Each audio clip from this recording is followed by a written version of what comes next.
Chapter 1473. Bojo thought about it.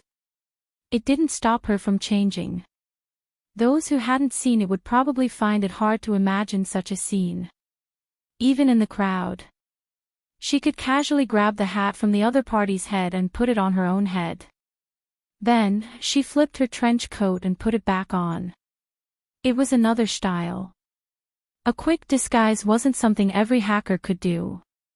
As the young lord, Bojo seemed to have an innate talent in disguise. Eric was still holding the bomb in his hand. It was about to explode in 5 seconds.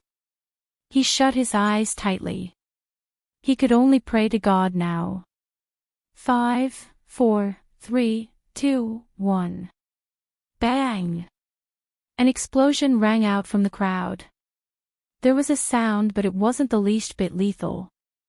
Instead, there were colorful stripes floating in the air. Ari was scared to the point of losing half of his life. The bomb was still singing. Then, a certain person's voice that was hard to distinguish between a man and a woman could be heard. It was lazy and magnetic. Old friend, happy holidays. Happy my foot. Eric reached out to wipe the cold sweat off his forehead. He had to admit that the Almighty was really amazing. If it had been anyone else, they wouldn't have been able to confirm that it was a fake bomb in such a short period of time. The Almighty really knew Z well. Bojo didn't like this feeling. She tried to be mischievous, but it didn't work. She could imagine how she felt. When did such a person appear at the police station? It wasn't fun at all. Bojo narrowed her eyes. Her mole flashed and she separated from the crowd. She was almost at the entrance of the alley. Once she entered, little Blackie would be there to receive her. But at this moment, a figure suddenly appeared behind her. Bojo reacted quickly.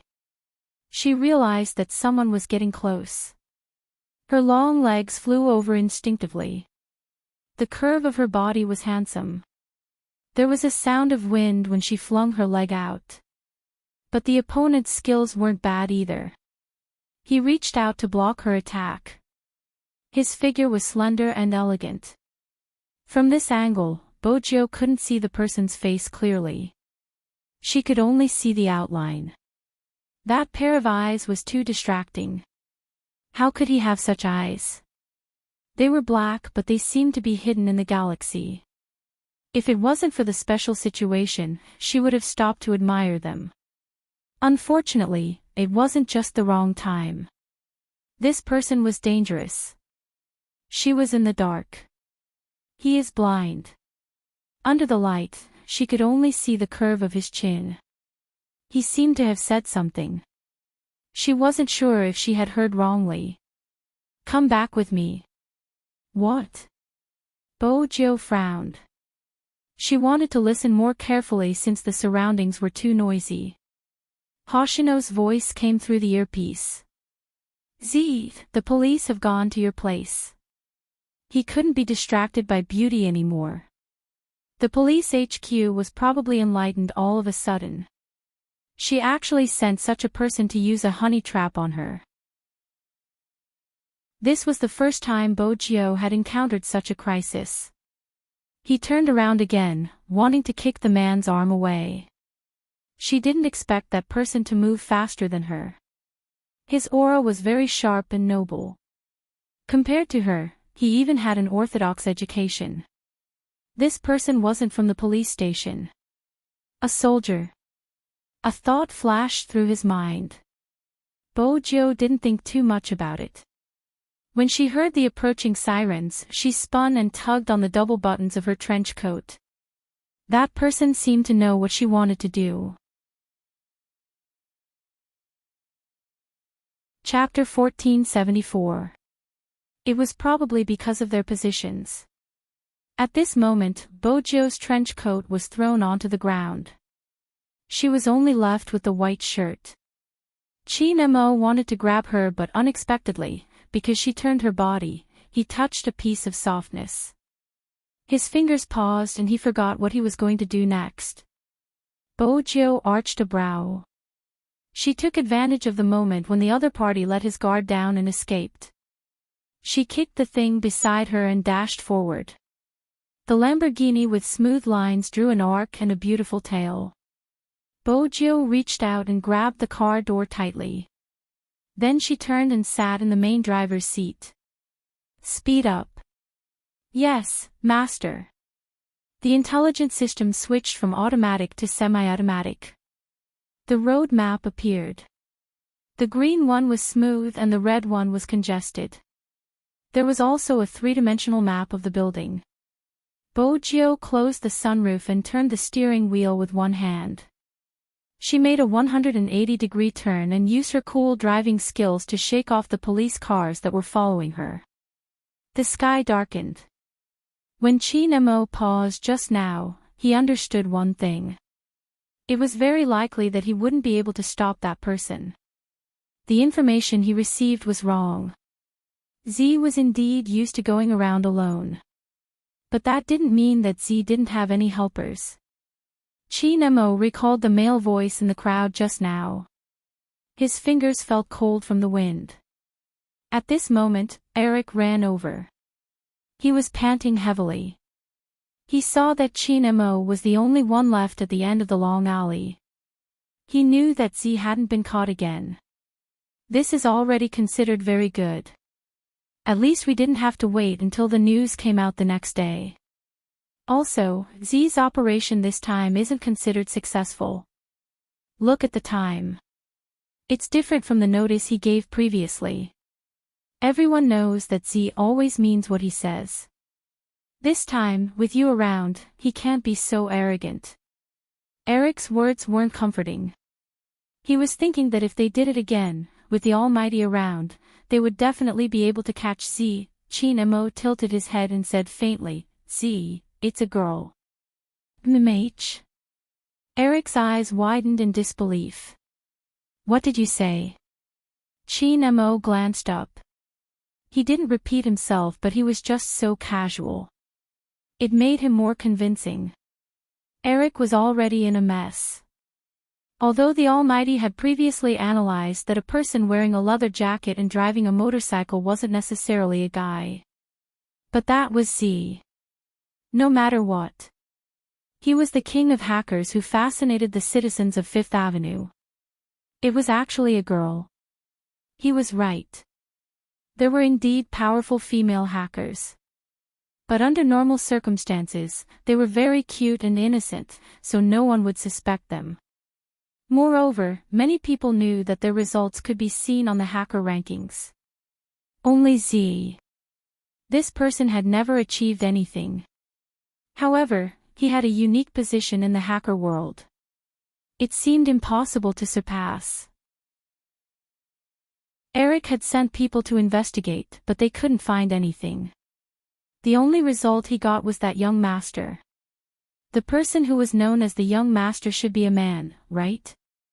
Moreover, Z's style of doing things and the figure in the trench coat that she occasionally revealed were all so handsome. It didn't look like a girl at all. This was too important. Eric had to confirm. Chin, how are you so sure that Z is a girl? Chapter 1475.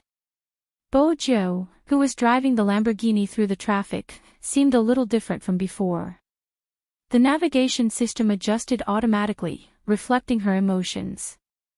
Master, through the seat cushion, it is telling me that your heartbeat isn't right.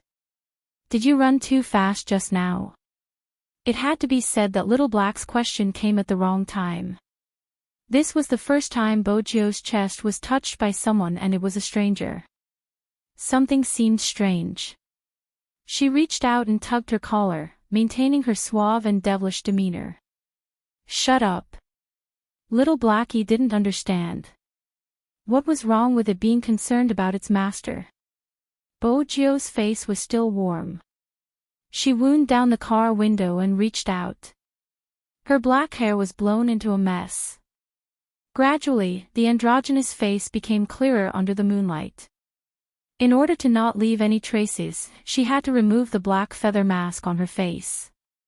There weren't any police cars around. This meant that it was absolutely safe. But Bojo didn't let her guard down. She drove the car to the black and blue phone booth. Then she pressed the black watch on her wrist. There was a loud crash. The shape of the phone booth changed, forming a circular arch. Bojo drove the car in. There was a person sitting there, holding a cup of coffee in his hands. He was wearing a pure white sweater. He tilted his head, looking at the moonlight outside. His figure was tall and slender, his side profile fair and handsome. When he heard the sound, he glanced over. "You're back." "I almost couldn't make it back." Bojo held onto the car door with both hands and jumped out. Her landing posture was suave. When she turned back to look at him, her eyes lit up. "This group of people knows how to use the honey trap on me. How despicable, don't you think so, Hoshino?" Hoshino chuckled when he heard that. He thought of the elegant figure he saw on the street before. "You like that type?"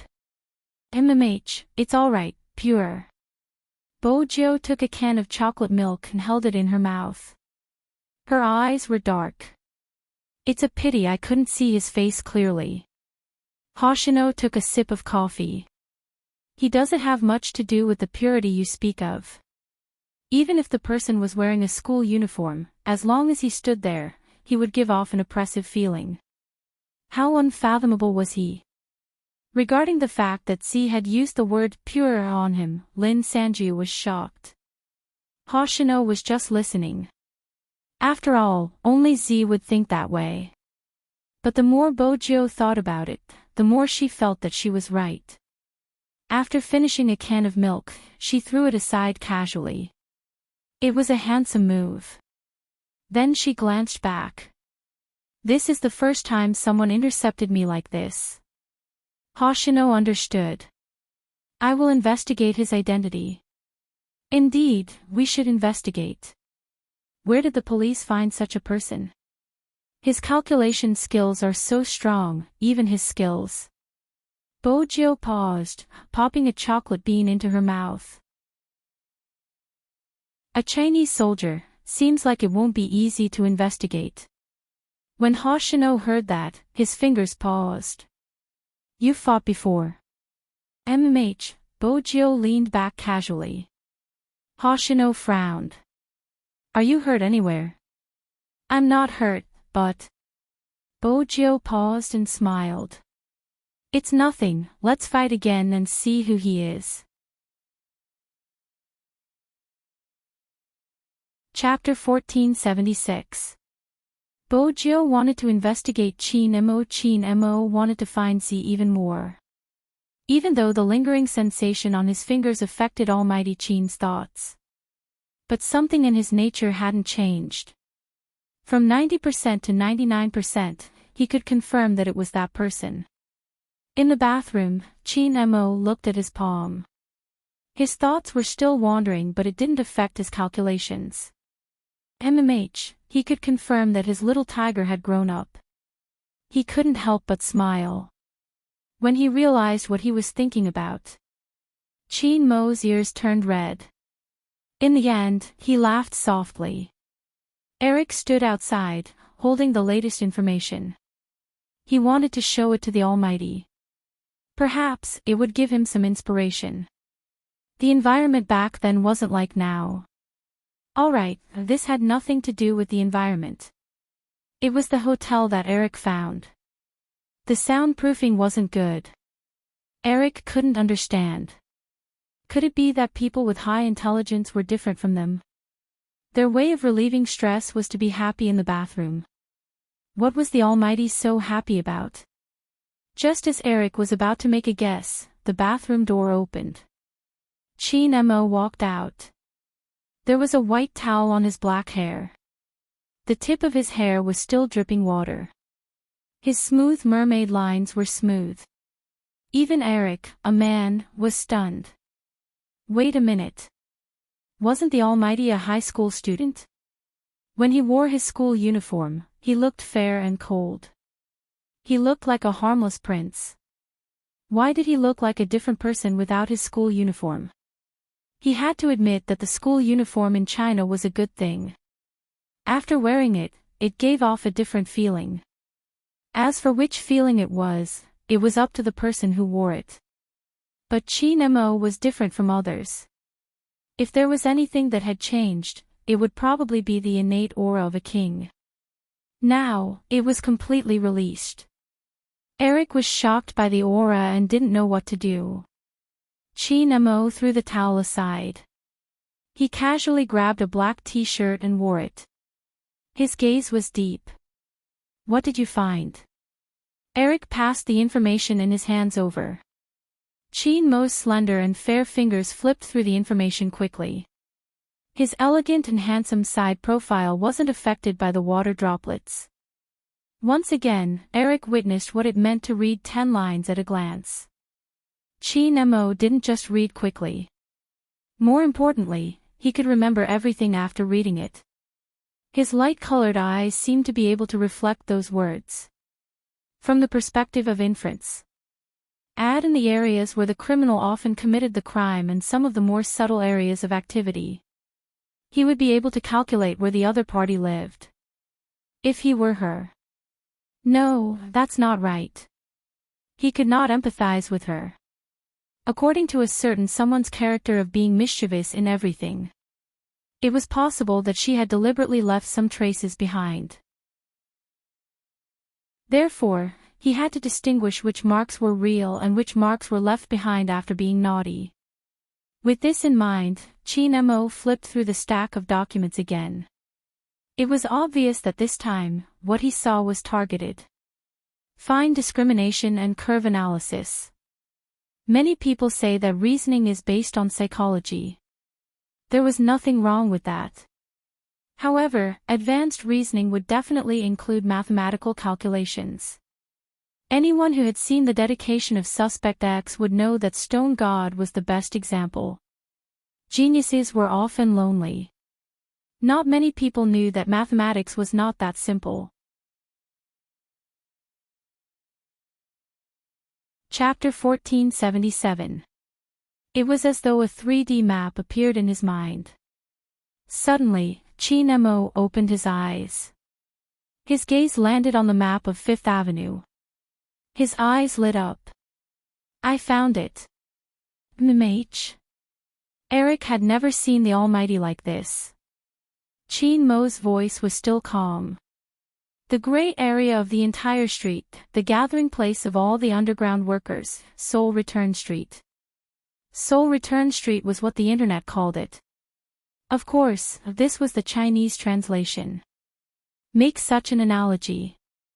It referred to the boundary between light and darkness. You would be able to see people from any industry there. Eric frowned. Would Z live in such a place? The conditions aren't good. Z should be quite rich. Someone calculated Z's assets previously. Of course she was rich. Every person that Z sent to prison would be taken over. Z would take over all of their assets.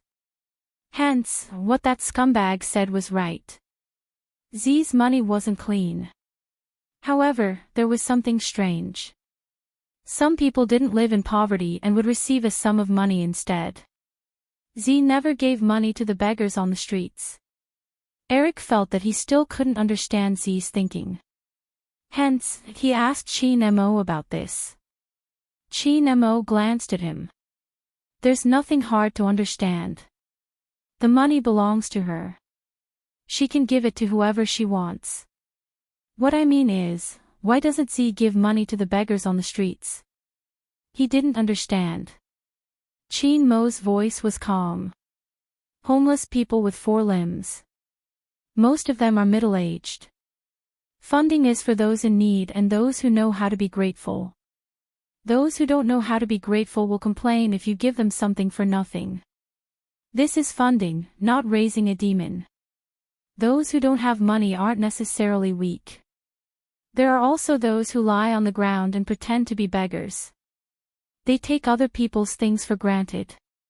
This has nothing to do with education, age, or background. Hence, Funding to families won't be based on rich or poor.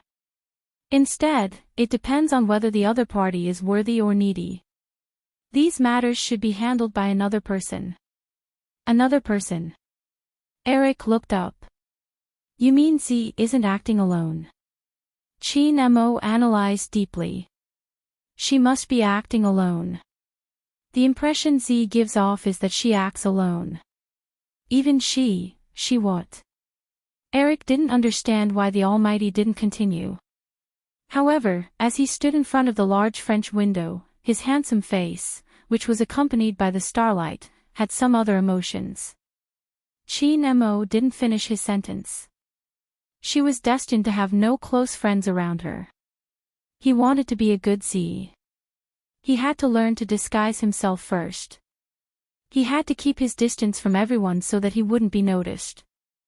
Because once you get too familiar with someone, you'll definitely lose your mind. Emotions come into being. As the young master of hackers, he couldn't use his emotions to do things. With great power came great responsibility. Because if they were not careful, they would implicate the people around them. Chin Mo lifted his head, his gaze landing on the moving cars.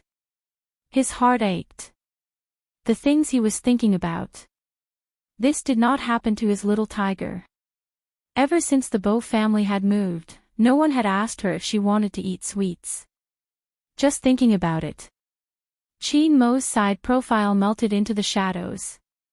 This made Ari a little confused. At this moment, Eric's phone rang. The caller ID was an unknown number. Chapter 1478. All of a sudden, Eric's eyes widened. His right hand froze. His first reaction was, "Why do you have my number? Is it strange that I can even find the number of the people in the police station?" Bo Jio sat on the chair. She wore her earphones on her messy hair. You guys are really smart now. You actually learned how to use the honey trap on me. Ha! But Eric, I'm afraid even you haven't figured out the other party's background. Eric's expression was probably too special. Chin Mo, who was standing by the window, retracted his gaze and placed it on his face. Eric wanted to say something but the person on the other end laughed again. The honey trap is not bad. I will look for him. The moment he finished speaking, the sound of the phone being cut was heard. Next, Eric met the Almighty's cold gaze. He automatically said, "It's C." In that instant, Chin Mo lowered his gaze. It was as though there were waves crashing. Even though he knew that the other party was probably using an internet phone and couldn't be traced, he still didn't want to give up. In the end, his fingers gripped the phone. His back view seemed a little lonely. This was even more so after he reached Seoul Return Street. Because the clues were broken. Admittedly, no matter how accurate the inference was, it didn't seem to be of much use on Z. Or rather, after 3 days of investigation, Chin Mo had a clear feeling that she was no longer here. Chin Mo's feeling was right. Bo Jio was indeed no longer here. She had grown so big. After becoming the young lord of the hackers, Bo Jio knew what she had to do. It was better to try less things that she was interested in. Especially those good-looking geniuses. The small towns in Europe were all very peaceful. Even though there was an ancient castle there. The ancient castle seemed to have some history. In the courtyard, the butler dressed in a tuxedo was trimming the branches and leaves of the trees. He had a snow-white beard but his face gave off a gentlemanly charm. Occasionally, he would glance at the pocket watch in his hand. Young Lord came back at night. Just like every other time. He wouldn't come back often unless it was on this day. March 13th. The true identity of the hackers was discovered once again. After Master left, he never came back. Ever since that day, young Lord was different. The butler lifted his eyes and looked at the figure standing under the tree. Other than him, no one knew what the young master was thinking. Because she was handing out candy to the kids at the ranch. Only when young master was around would the children come over. The young master sat there with his head raised. No one knew if he was looking at the sky or something else. A child asked, "Bo, why do you always like to bring us sweets?" Bojo didn't reply. She smiled devilishly. This question is more complicated. It's probably because I want someone to carry a piece of candy with them one day. Do you have it with you? The children's eyes were wide open, as clear and beautiful as the blue sea and sky. MMH, Bojo replied, still smiling. It would be even more blissful if I could just take it out from my pocket. Wow! The children were also looking forward to it, and their saliva was swirling. Back then, she had never expected her wish to come true. So there really was such a person in this world. Regardless of whether he was wearing a combat uniform or a military uniform, or even camouflage during training. Chapter 1479. The most regretful thing in this world was missing out. Because she didn't trust anyone anymore, Bojo hid herself. But at the same time, Chin-mo didn't find any more information about Z. It was as if she had evaporated overnight. Some of the townsfolk were even wondering if Z had ever existed. Chin-mo had thought of looking for clues. Most of the clues were fake, but he didn't give up. He dug bit by bit. But he had never thought about it. He cared too much about what happened to a person. Something else would happen. This was probably what people called the butterfly effect. Because the person who placed his attention on him would definitely think of a perfect plan. Starting from what he cared about would achieve the best effect. Hence, a plan slowly unfolded. First, Fan Jia came. Everyone knew what had happened. Her thoughts didn't come to fruition.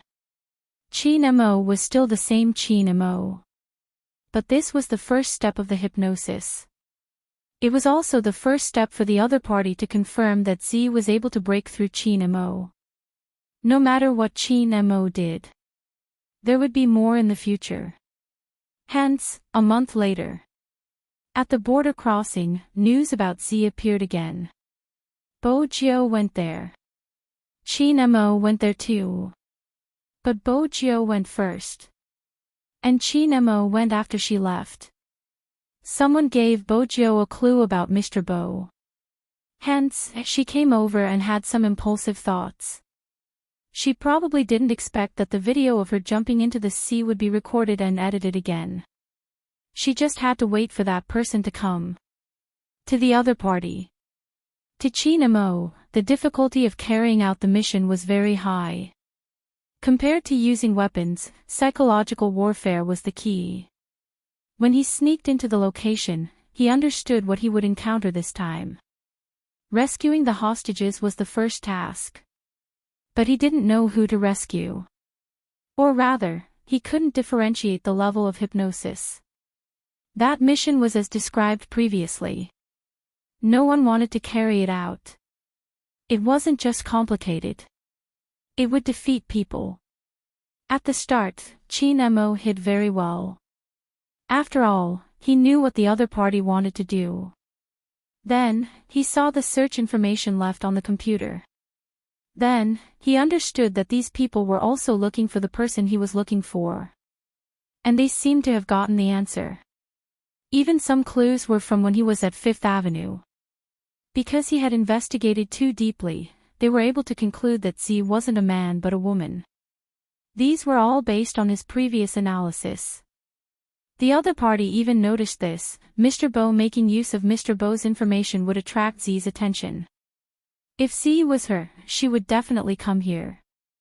After Chin-mo realized this, he couldn't devote all his attention to the next mission.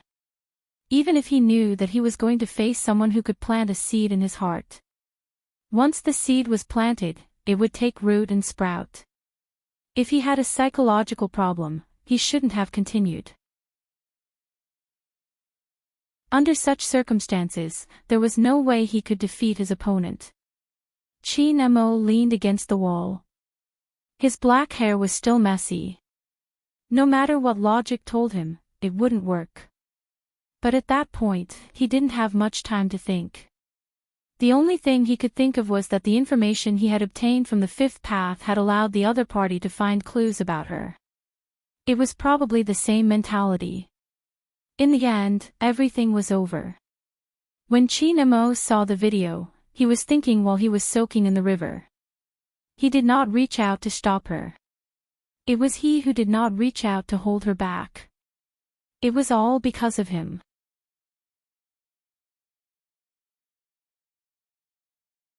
Chapter 1480. When they found Chin Mo, he was sitting on the ground with an obvious injury on his wrist.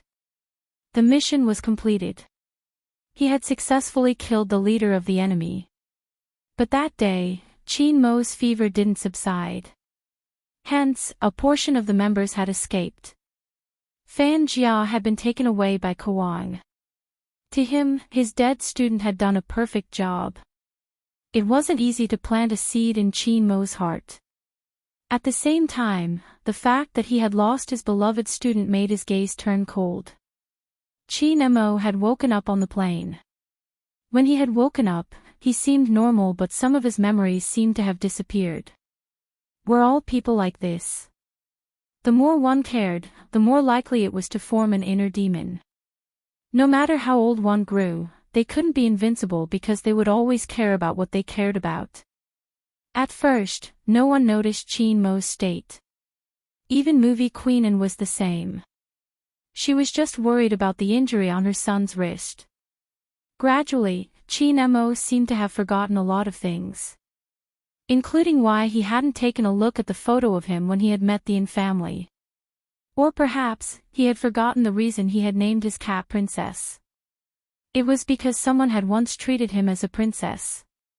He had forgotten all of this. Old Master N was the one with the deepest senses. But the doctor had advised him not to touch the things hidden in his heart. If he did so, his mental state would collapse quickly. This was especially true for a profiler like Chin Mo. If he hadn't been so smart or had such a strong deductive ability, perhaps he wouldn't have ended up like this. But because he understood it too well, he couldn't walk out of it. The only thing old Master N could find that was similar to when he had been young was the amulet hanging around his neck. As for the rest, there was nothing else. He had even forgotten why he wanted to play games. There wasn't anything bad about this. But every time old Master N thought about it, he would feel terrible. When Bojo returned to Fifth Avenue, she realized that the person who had used the honey trap on her wasn't here anymore. That was all she could understand. She didn't know that someone had gone through so much to find her. Smith was right. Z's existence. It wasn't allowed. In this world, there was a balance between them. If someone appeared and broke this balance, they were destined to reach the end. After Kawang took over the organization, he kept quiet for a period of time. Then he started to follow the previous clues and sift through them bit by bit. In the end, he found the hacker's breakthrough point. The biggest taboo for a hacker is to lose their privacy. It wasn't as if such a method had never been used before. Because he cared too much. When the method that destroyed her family appeared once again, that was why Bojo burrowed in. She didn't even think about what the other party wanted. When she arrived at the location, that was the beginning of everything. Kawang's analysis of psychology. It was impossible for others to guard against. He knew how to do one thing in several steps. That was why people fell into it. In fact, people who loved candy always had a naive side hidden in their hearts. Kawang was clear. On the other hand, Bojo wasn't sure what she thought might not be as comprehensive as she thought. Hence, a little girl holding a balloon became Z's most fatal blow. Many people had told her not to turn completely black. It turned out that there were no weaknesses and no pain when it was completely black. It was a street that no one went to look at, even though there were many people coming and going. No one saw the bleeding wound under the windbreaker she was wearing. Bojo even thought that everything was finally over. All the loneliness that no one understood. She didn't need to continue. This way, she could go and see her parents.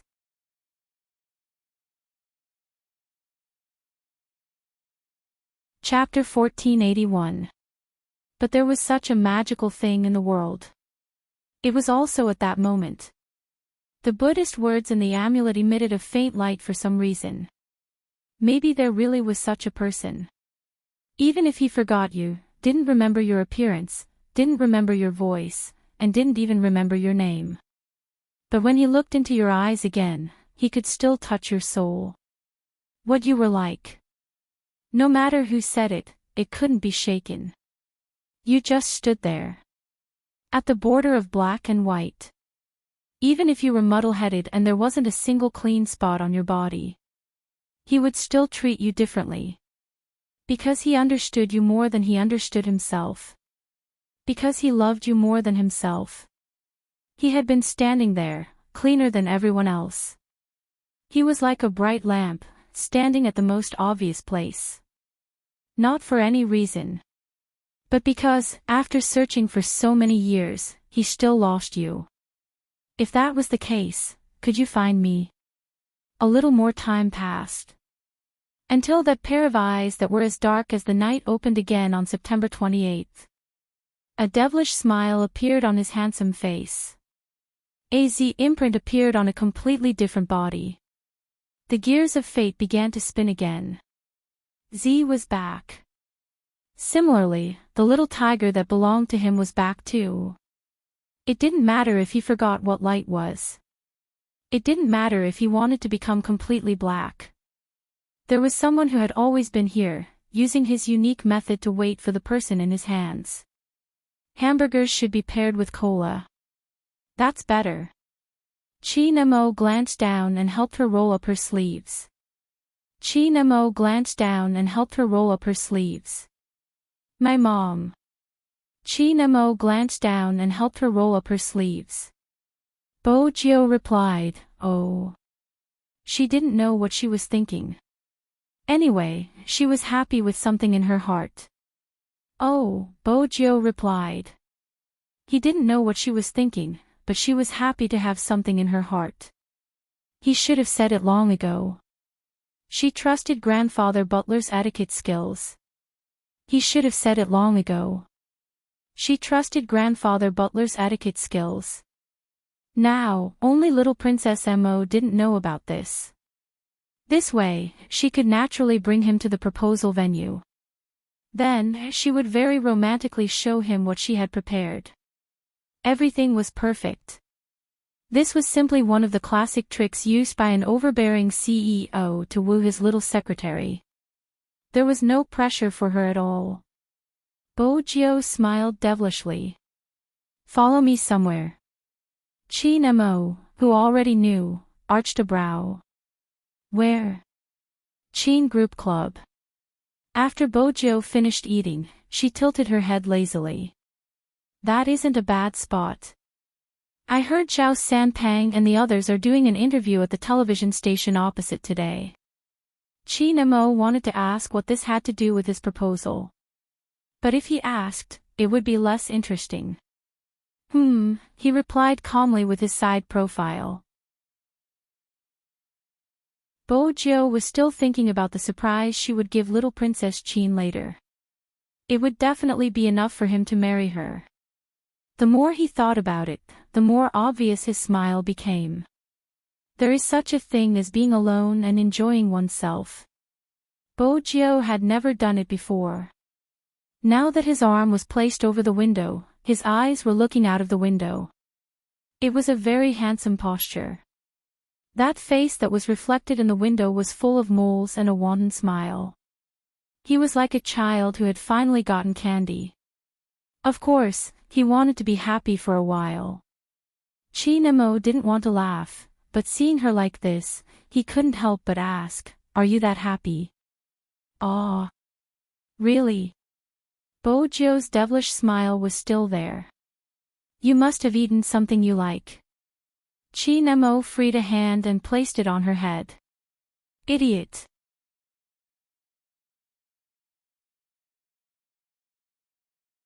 Chapter 1482. 8:30 p.m. It wasn't early or late. The overtime workers hadn't even returned home. Especially in a city like Jiang City that didn't sleep. Some of them had just arrived at their seats. Some of them were playing with their children in the plaza. Bojo felt that as a domineering CEO, the proposal couldn't be kept a low profile. That was why she had chosen such a time point. Especially when she heard that the main members of Xiangnan were going to be interviewed. She felt that this was a good opportunity. Since she had prepared beforehand, she decided to do it now. Hence, she turned her attention to the Qin Group's building. Under normal circumstances, it would be easy for her to hack into a company's network. But this time, she paid for it. After all, she was going to propose. She transferred a sum of money to the Qin Group in advance and then carried out a small hack. It was all to obtain the control of the building. It had to be said that the person who designed the building had good foresight. There was a corresponding light on each layer of glass. Even at night, it would be easy to see. If that was the case, it would be easy for a hacker to do something. As long as she learned how to control the circuit, everything wouldn't be a problem. Bojo stood there, wearing Chin-mo's jacket. It was a dark-colored trench coat, looking exceptionally handsome. Chin-mo watched as a certain someone raised her hand and was about to climb over the wall. He pulled her back, his gaze calm. What are you doing? You're so short. Bojo smiled brightly. With a push of one hand, she connected the small laptop outside to the prepared USB flash drive. Chin-mo swept her a glance, asking even though he knew the answer, "What are you doing?" "A lighter." Bojo pointed to the side, a silver lighter lying in her palm. If it had been any other time, with Chin-mo's sharp tongue, he would have exposed her long ago. She had hidden the lighter in her sleeves, how could he not see it? But it all depended on her. He would let her do whatever she wanted. Bojo realized that little Princess Mo was exceptionally easy to talk to today. She had to seize the opportunity to propose. "Brother Mo, wait here for a while."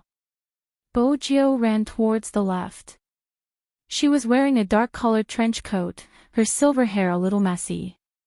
Chin-mo watched as a certain someone squatted down. It was probably her first time doing such a thing and she wasn't very familiar with it.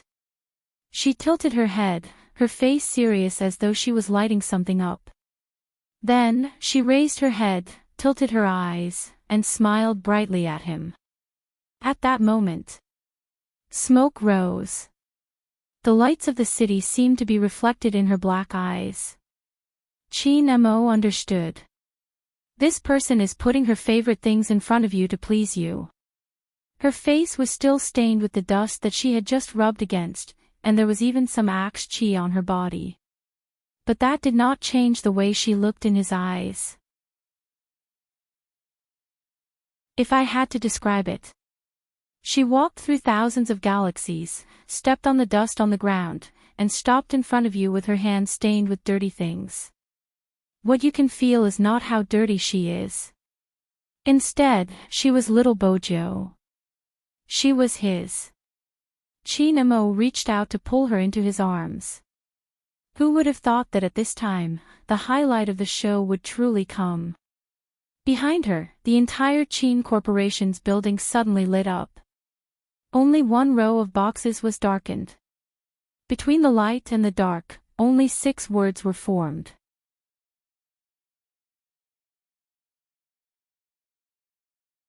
Chapter 1483. Chin-mo, marry me. Since it was a lighting image, with the help of fireworks, the words weren't unchanging. The 6 words were not unchanging. Instead, they were like a slideshow, like the petals of a rose that had bloomed and gathered together. It was as though a small game had been designed on the surface of the building. The children in the square lifted their heads, their eyes wide as they asked curiously, "Mommy, what is that?" "That." The mother paused, momentarily forgetting to reply, her eyes still filled with shock. Not to mention the couple strolling by the side. The girl was envious, reaching out to cover her lips, sighing. "If there was a guy who treated me like that, I would definitely marry him." With that, she tilted her head, sweeping a glance at her boyfriend. The boy held the candied hawthorn in his hands. His first reaction was, F***ck, which brother came up with this, wasting so much time and effort, how could he live? But after half a second, he realized a problem. "Wifey, go away, who's your wifey?" The girl narrowed her eyes, unhappy. "No, I mean, think about it, just think about it, which girl is called Chin Mo?" The boy argued. The girl stilled. She really hadn't thought about it. The words didn't disappear. Half a second later, it became brighter, so beautiful it was hard to ignore. Opposite the building was the interview stage. There were obviously people there. The Xiangnan team came out of the interview room. Someone was chatting with the manager. Xiangnan's manager was different from Supreme Alliance's. He was a middle-aged man who would smile at anything, like a Maitreya Buddha.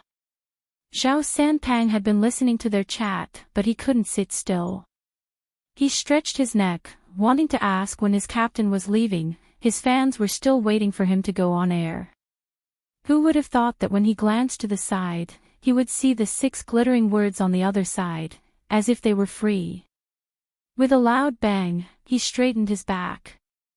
The interviewer looked over at him. Even the manager signaled for him to be quiet. Zhao Sanpang scratched his head, whipping out his phone to send a message in the WeChat group, tagging 2 people. "You guys did it on purpose. Little Spade.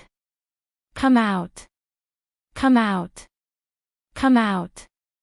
The main character didn't come out, so the others all sent a yawning emoji. Someone even asked with concern, "Were you tortured again?" Zhao Sanpang added, "They're from the pedestrian walkway. Open the window and look outside." In less than a second, WeChat exploded. F***ck. Holy shit. Let me digest first. I feel that Xiangnan's impact is greater. They are doing an interview opposite. I won't say anything else. I'm so handsome, yet no one has proposed to me. The moment the phone vibrated, Beauty Luo and Captain Xiao saw the message and looked over.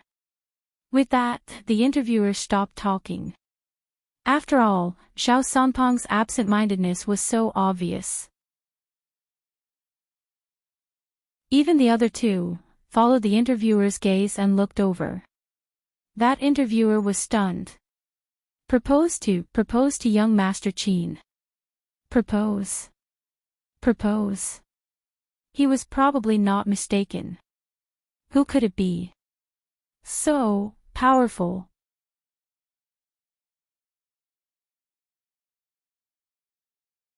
Chapter 1484. Even Zhao Sanpang had said so. She could imagine the scene in the WeChat group. Basically, she had figured out the routine. This was a public display of affection. There was nothing else. Bo Jiu acknowledged this point. In the past, they could only show affection in front of the car. Now, it was different. They could declare their sovereignty.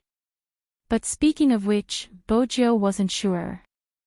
From the start, she knew that a family like the Qin group wouldn't allow someone to marry into their family. In addition, little Princess Qin's personality. Bo Jiu thought about this and wanted to say something. Just then, a voice rang in her ears. Very beautiful. So, should she agree or not? Bo Jiu wanted to know.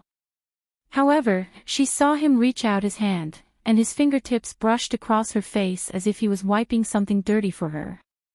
The touch was slightly cold, but strangely comfortable. Let's go. That was it. Bojo looked at the hand that was holding her. The joints were distinct, fair and slender. It was indeed beautiful. But, should she agree or not? After getting into the car, Bojo felt that she had to end things quickly. She placed one hand over, an unknown emotion in her eyes. She was about to speak. Suddenly, a kiss landed on her lips. Bojo paused. Chinemo decided to stay in this position, pulling her into his arms. His gaze was noble. Not cold. It's all right. That wasn't the main point. Bojo really didn't manage to finish it in one go. How should she put it? Chinemo interrupted her, his voice slow. Didn't I already give you my household register? Mh. Bojo arched a brow. Chinemo pushed her hair aside. I've been yours for a long time. Are you the only one who realized this? Bojo's eyes lit up. Her handsome face was a little arrogant. That's not it. I just want to make our relationship more legal. She wasn't a person who followed the rules. But being with little Princess Chin was the only time she wanted to follow the rules. It will be legal. Chinemo had never been so soft-hearted before. The person in his arms was always like this. She looked like a fox that could leave any time, but in reality, she was more sentimental than anyone else.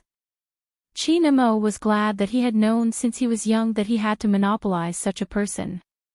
Because there was such a person. It was like a black pearl covered with dust. It looked dark, but once it was placed in the night, it was bright and transparent. We'll get married when you're of age. Chinemo chuckled lightly, his voice resonating in her heart. I'll marry into the Bo family. What did this sentence mean? Bojo was very clear. If they had children in the future, their surname would only be Bo, not Chin. Moreover, the family of hackers needed to be passed down. This meant that he couldn't join the army, which was against all the rules of the Chin family. What about the Chin family? Bojo was elated, so elated that she paused slightly when she mentioned the most important question. Your mother is a fan of movie Queenin. If you want to be the heir of the Chin family, you can have another child with her while you're still young, but there's one thing. What is it? Bojo arched a brow.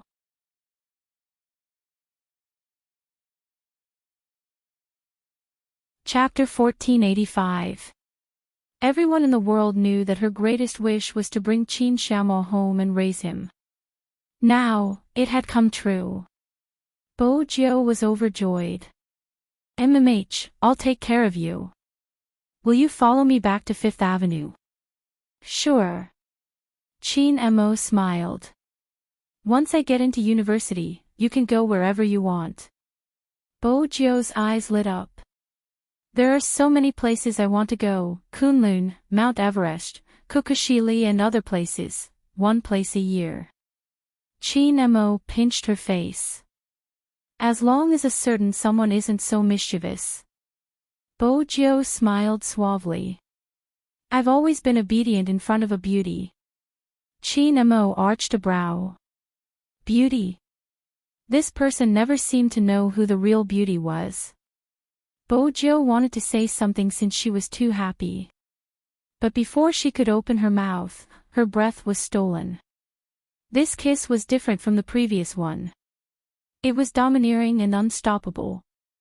The slightly cold lips weren't gentle anymore, instead, they seemed to be stealing all her thoughts. Even the tip of her tongue had a lingering peppermint fragrance. He only released her when her entire body was numb. He freed one hand and sent a WeChat message. The gist of it was basically, you guys are interrupting me from agreeing to a certain someone's proposal. Hearing the slightly cold voice, Bojo realized that a few buttons on her shirt had been unbuttoned. From a certain perspective, it was indeed an interruption. He also glanced at her, reached out his hand, and fastened the buttons of her shirt one by one. His gaze was very deep. The phone exploded. One could imagine the situation in the WeChat group. Zhao Sanpang was the first to speak. Kick him out of the group. Agree. Agree +1. But it was useless. Qin Mo asked, "Are you jealous?" He pulled the hatred towards him to the highest level. But that wasn't the end. Qin Mo continued, "Hoshino should be in this group too. I don't have to inform him about my proposal." Zhao Sanpang, you finally did something a support should do.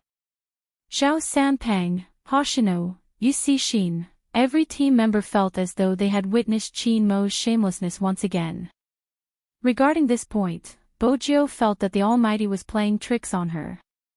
Just one sentence, after she entered university. It had been almost a month. Everyone could basically see that the extremely handsome man was holding a book in his hand wherever he went. There was also a time when the blonde from second middle school saw it and was completely shocked. One had to know that although the results of the experts were good, it was really not like them to love learning so much. After all, the two of them had done frog jumps together. This was something only those who skipped class were qualified to do. "Idol, you've changed." The yellow hair was very pained. "You've really changed." Bojiu smiled with the green foxtail in her mouth. "What do you know? I'm preparing to marry the Almighty." After the Asian Cup, the entire Supreme Alliance was on holiday. There are only a few interviews to be done. She didn't want to show her face. It was a long rest. Of course, she would take this opportunity to study hard. However, no matter how strong the Supreme Alliance was or how much glory they had won, they would never be able to win. There were still many people who disliked Spadesy.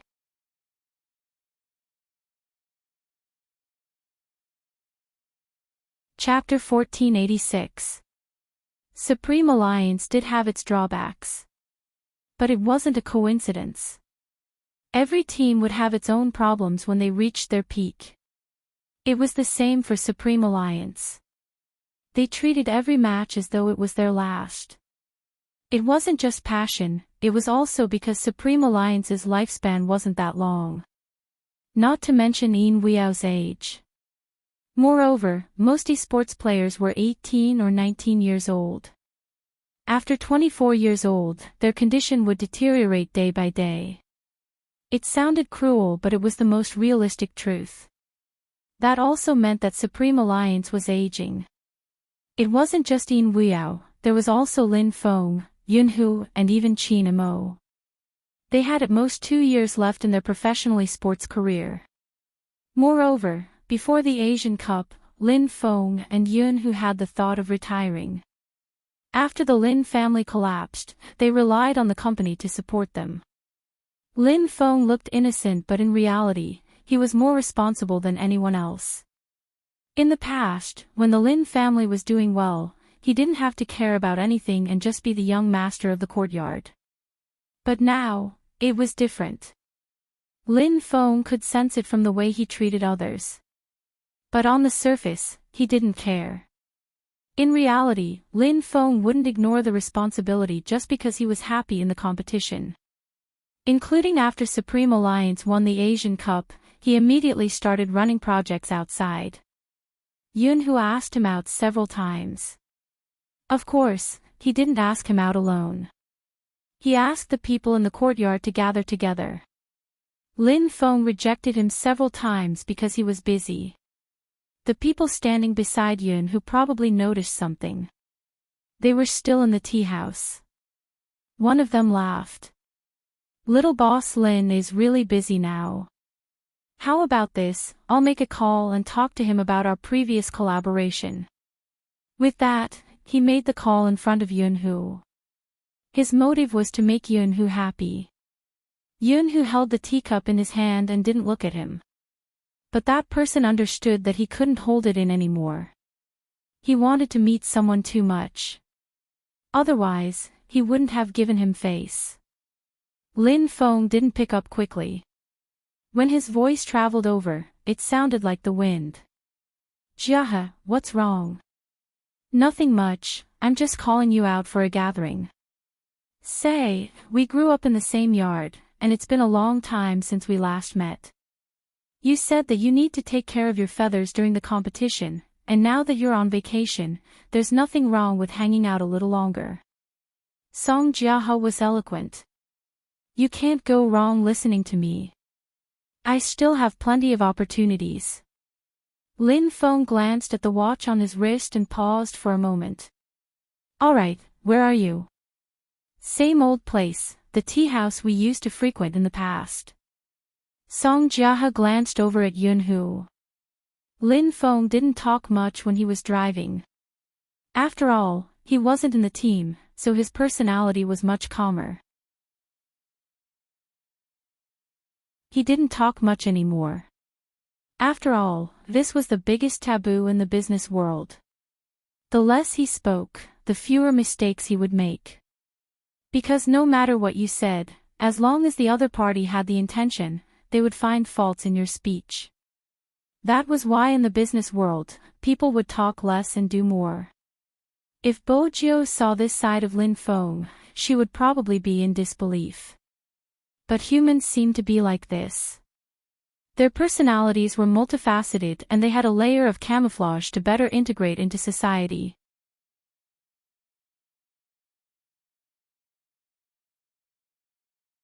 Chapter 1487. But it was just a glance. Lin Feng roughly understood what was going on. No matter how naive he was, he knew who it was for. Song Jiahe had always been a liar. If not, the Song family's business wouldn't be so big. When he saw him, he immediately stood up and placed the teacup down. Young Master Lin, busy man, why are you standing at the door? Come in. Lin Feng walked in. After all, he came from the same courtyard. Even though things were different now, it wasn't much. After the decline of the Lin family, Lin Feng had met these people and understood the difficulty of asking them to do things for him. It wasn't like novels where they would mock you in front of your face. They were just friends who ate meat and drank with him in the past. Suddenly, they stopped contacting him. They would avoid him during gatherings. From a certain perspective, he seemed to represent bad luck. Song Jiahe was the one who didn't care about such things. Whenever there was a festival, he would definitely receive red packets. But it wasn't like today. Lin Feng felt that it was rather boring. People who hadn't experienced it wouldn't understand. When you were prosperous, there would be people following you around. When you have nothing, anyone who knows you will feel that you are unlucky. But with Yunhu around, Lin Feng's value was different. When Lin Feng raised his head, he had mostly calmed down. He walked over and sat beside Yunhu. There was only one empty seat. He removed his trench coat and hung it behind the chair. He took out a cigarette from the box on the table. Song Jiahe's mission was to invite Lin Feng out. If he interfered with other matters, he would be afraid that person wouldn't agree. He filled the teacup casually and heated up the atmosphere so that it would be easier for the two of them to talk. Yunhu didn't beat around the bush. Angry. Lin Feng's hand paused and he turned to look at him. Yunhu looked at him, his gaze deep. I asked you out but you didn't come. I had to change the method. How dizzy. Lin Feng took a sip of tea. Can't you tell me over the phone? Yunhu remained calm. There's no atmosphere for a conversation. At this moment, Lin Feng was reminded of the Yun family's teachings. There were countless rules and regulations. There's an atmosphere for a conversation now.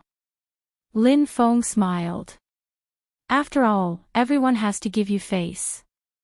Yunhu could tell that he wasn't happy. But he had no choice. He wanted to see someone. He didn't know if that person did it intentionally or not. It didn't seem like hiding, but it was impossible to say that nothing had happened. If it was someone else. Yunhu's methods had long been used. To be able to make someone like Song Jiaho work for him. It wasn't just because of the Yun family. This showed Yunhu's usual behavior. But it was him. Yunhu gripped the teacup in his hand, slowly releasing it one by one. His fingers were long and slender, his voice faint. Fortunately, you still have the face to let me use it. Lin Feng didn't say anything. After all, he knew that this matter couldn't be blamed on anyone. After all, there was already a gap between the two of them. This was a reality that could not be changed. Yunhu didn't think so. The Asian Cup is over, but are you not planning to return to the team?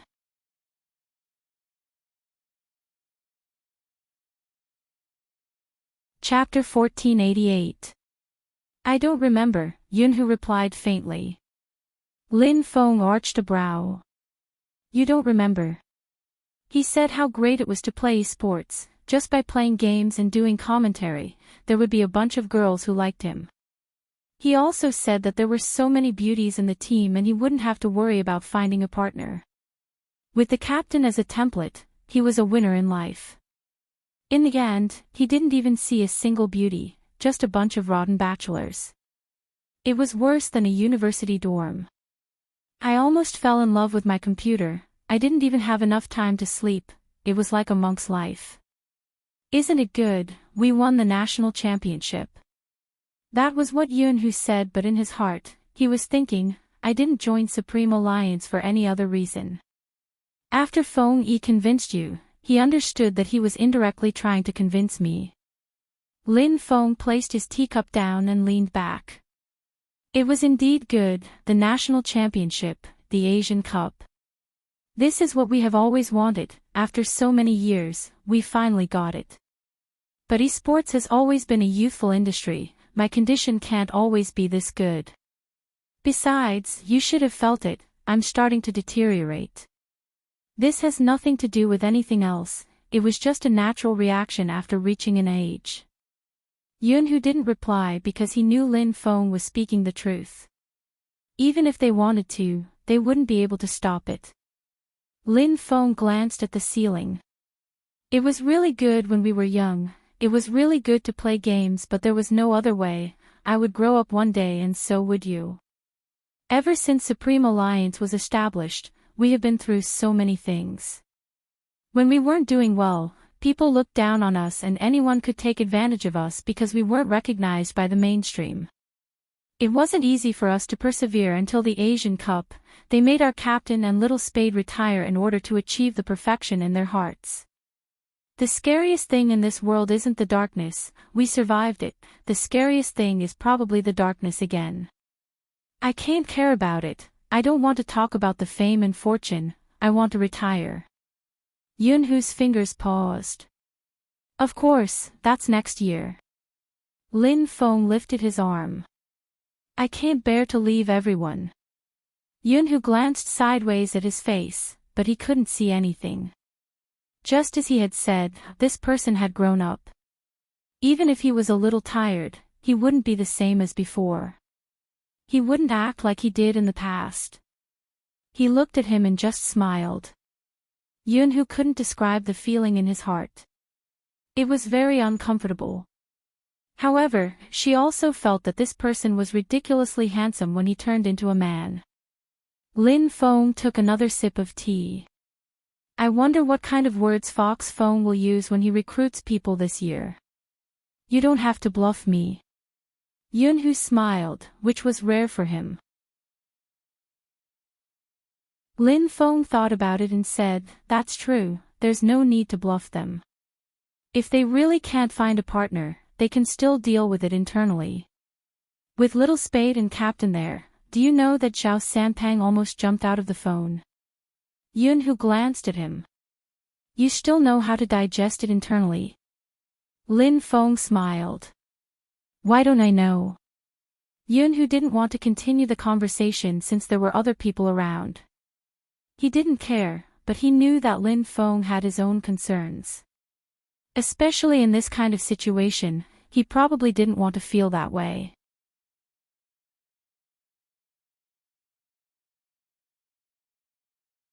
Chapter 1489. If we meet in the future, there's no need to do such a thing. Lin Feng played with the teacup. In front of Yunhu, he still couldn't change his bad habits. Even though he wouldn't say anything in the business world, there was no knowing what was in a person's heart. The more he said, the easier it was to be misinterpreted. But Lin Feng thought about it. This was Yunhu, not someone else, so he just said it directly. Yunhu chuckled. All right. This time, the two of them left together. Yunhu didn't drive over. 80% of it was intentional. The onlookers saw it clearly. When he sent them off, Song Jiahe was still smiling, looking at Yunhu with a deep gaze. Yunhu only showed him the side of his face. Song Jiahe immediately restrained himself. Lin Feng's next actions proved that he was still Lin Feng. Even though the Lin family had failed, his temperament was still there. He patted his shoulder with a smile and casually threw him a cigarette. Contact me when you're free. He was still free and easy. That face was beautiful, but upon closer inspection, it became more angular. Song Jiahe roughly understood why his biggest partner couldn't bear to part with this person from the Lin family. He introduced many people to him. He always told them to scram. But he never said anything harsh in front of him. It was probably because he had been through so much, but he still had a trace of youthful spirit. Of course, there were people who looked for young shampoo. But that was different. Lin Feng had something different. For the people in their circle, as long as their families failed, they would lose all their edges and become extremely decadent. Even though Lin Feng wasn't the same as before, it was strange that he could still be like this after accepting everything. Song Jiahe was a social network person. He knew the attitude people had towards Lin Feng. That subtlety could sometimes destroy many people. In the past, Song Jiahe had always thought that young Master Yun was interested in Lin Feng's looks. After all, there weren't many people with such integrity in their circle. But it depended on who wanted it. If it was young Master Yun, there would be a bunch of people coming for him without even saying a word. Now, Song Jiahe understood that it had nothing to do with looks. It was probably because he liked Lin Feng for too long. Or as people often said, good-looking skin is the same, but interesting souls are 1 in a million. Only young Master Yun himself knew what kind of Lin Feng he liked. Song Jiahe had always known that he was just a pimp in the eyes of others. Speaking of which, this was his first time pimping someone so pure. Just for a meeting. Song Jiahe looked at the two of them and put the cigarette in his mouth. They were really ruining his reputation. He, young Master Song, had never done such a pure and affectionate business. Some people probably didn't understand. They were used to seeing power and sex deals. When they looked at the two of them again, they always felt that this was probably what love looked like, even if they weren't together. In reality, even though Lin Feng was enjoying himself, when Yunhu sat beside him, he couldn't help but want to say something. The distance between them was too close, so close that he could even smell the aroma of the tea on his body. In addition, the two of them were in the car. It felt a little weird when it was quiet. After all, he was the one who started the conversation. Fox Feng told us to gather at the club tomorrow. Have you received the message? Yunhu glanced at him, replying slowly, I was the one who informed you. Lin Feng.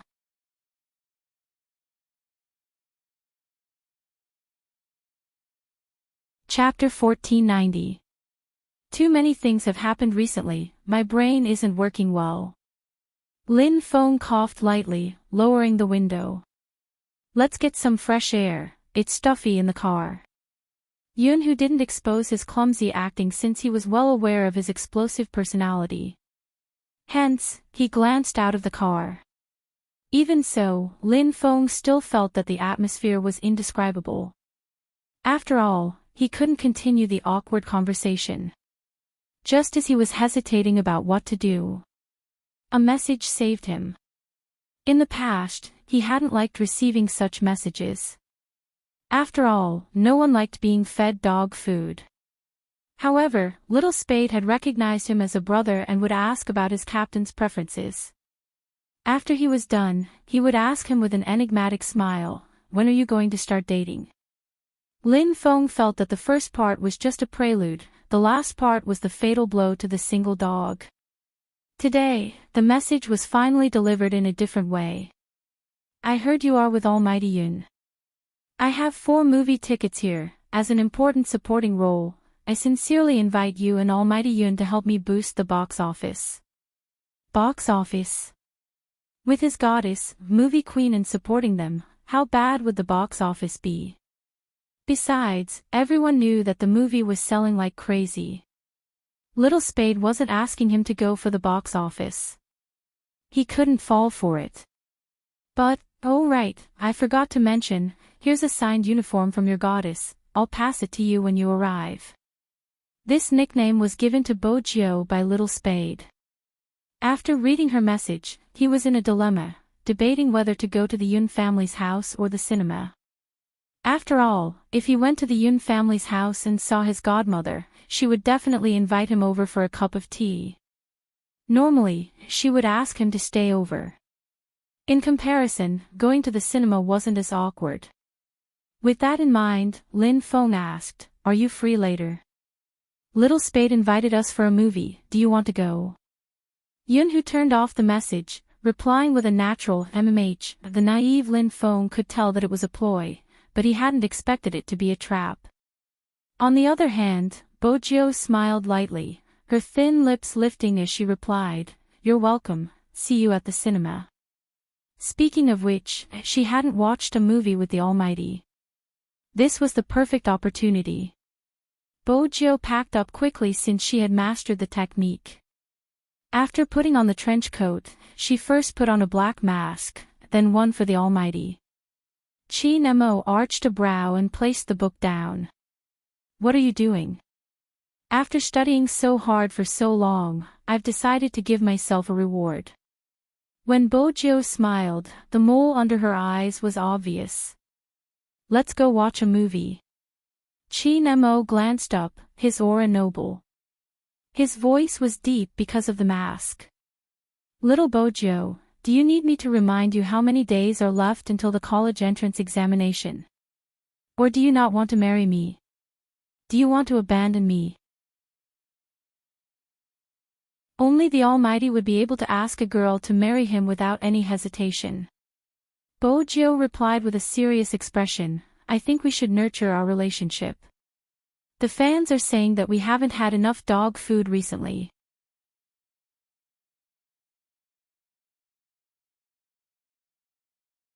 Chapter 1491. This was the downside of being an old married couple. Little Princess Qin was no longer the person whose ears would turn red with every word she said. Bo Jiao glanced over. She didn't fall for his trap. She supported herself on the chair with one hand and kissed his lips through the mask. That position was rather handsome. This time, she should be able to conquer the Almighty. Bo Jiao thought. Before he could react, he was pressed into the chair by the other party. The mask was removed in the next second and thrown onto the floor. Bo Jiao wasn't smart, but she couldn't understand how obsessed a man at his age could be. There were some things that were fine if he didn't start because he wouldn't be able to get a taste. But the person he liked was in his arms, but he couldn't touch her. After all, a certain someone wasn't old enough. In the past 3 times, he really couldn't take it anymore. Moreover, a certain someone was always teasing him. Recently, Chi Nemo hadn't kissed her in order to prevent himself from losing control. This action could be said to have ignited all the flames. Bo Jiao could feel his body temperature rising under her palms. His breath was still hot when it landed on her lips. Even though it was slightly minty, it made her feel hot. She couldn't help but feel her body heat up. He didn't hold back when he reached in. When his fingertips slid past her waist, a numbness spread from her tailbone. Bojo hugged his neck to prevent herself from slipping off the chair. Her face was flushed and even her lips were a little watery. Chinemo watched the person in his arms, his gaze deepening. When it reached a certain depth, his long fingers unbuttoned her shirt and he leaned over to kiss her fair collarbone. Bojo trembled. She couldn't resist the pleasure. It was like a wave, sweeping over her. Because of a kiss. The two of them left half an hour later. But they didn't go all the way. Bojo's body was covered in kiss marks. The marks on her neck were the most obvious. No more, no less. Exactly 35 minutes. The Almighty wasn't careless when he bullied her. Even now, Bojo's body was still tingling with the heat. He turned and helped her put the mask back on. His voice was calm but raspy. You can leave now. We'll continue when you're back. Bojo arched a brow. Continue what? TSK, how terrifying. What? You're not willing. Chinemo moved closer to her face. Then I won't go. Bojo leaned over and kissed him, smiling mischievously. Brother Mo, you're mistaken. It was better than coming back and continuing to tutor her in physics. Chinemo pulled her up, warning her slowly, stop flirting with me or you won't be able to leave the house. This time, Bojo stopped.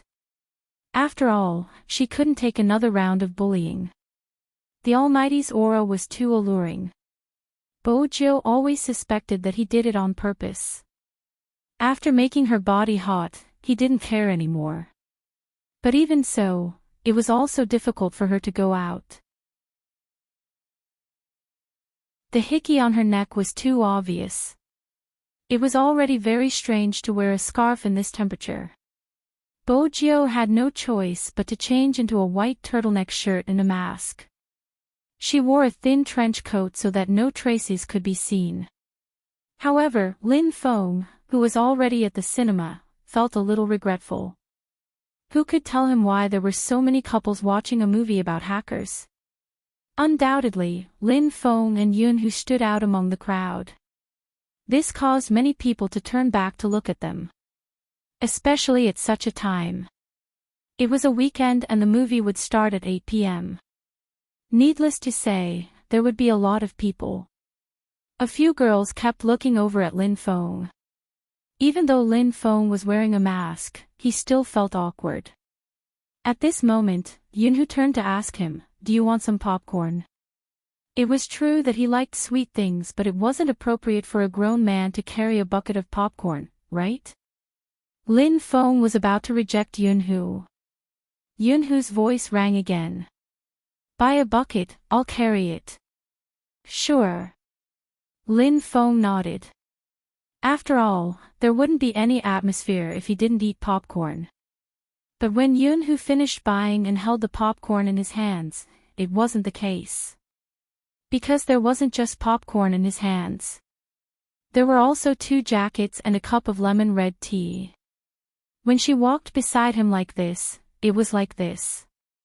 Lin Feng could clearly hear the whispers around him. He really knows how to take care of people. That's right, I can't be too happy with such a boyfriend.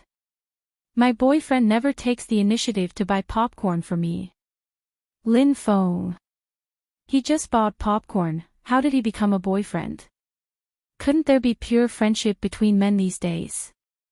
Also, if you want to talk, then talk. Why do you have to talk so loudly? Were they afraid that he couldn't hear them? Lin Feng felt a little uncomfortable standing there. They were just watching a movie together in the team. Why did it feel like a date? Thinking about this, Lin Feng shook his head, trying to get rid of this strange illusion. But there was still some time before the movie started. He couldn't avoid the gazes of others. He wanted to find a place to drink something, but the people sitting inside were all couples. It was really awkward. When he finally sat down quietly, he met a familiar face. When Lin Feng saw Beauty Luo, who was known as the sorcerer goddess, looking at him with a meaningful expression, Lin Feng felt troubled.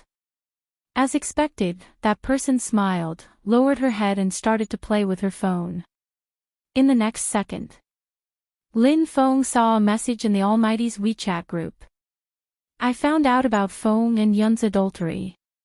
In the past, they always used their good brothers as an excuse. It's really, hey, retreat. Lin Feng held his forehead. Beauty Luo had 2 ponytails today, looking youthful. Why do you care so much? There seems to be a problem. Problem my foot. Lin Feng was helpless, sitting down. Why are you guys from Xiangnan always staying in Jiang City? Beauty Luo smiled. We're recruiting, there are many talents in Jiang City. If Xiangnan had a branch here, would my almighty Z have been snatched away? Big sister, Little Spade was subdued by our team's charm, all right? Beauty Luo narrowed her eyes, feeling a sense of danger. Who are you calling big sister? Little sister. Lin Feng immediately changed his words. Little goddess. Beauty Luo took a sip of tea. Little submissive Lin is such a good boy. Lin Feng, MMH. They all replied. Beauty Luo unlocked her phone. Send a couple photo of you and Yunhu, saying that they wish you a happy marriage. Lin Feng unlocked his phone and sent 2 words in the group chat. Ha, ha. Only after sending the message did he realize something. You came by yourself. What are you doing here? Beauty Luo bit on her straw, seemingly indifferent. Blind date. Lin Feng.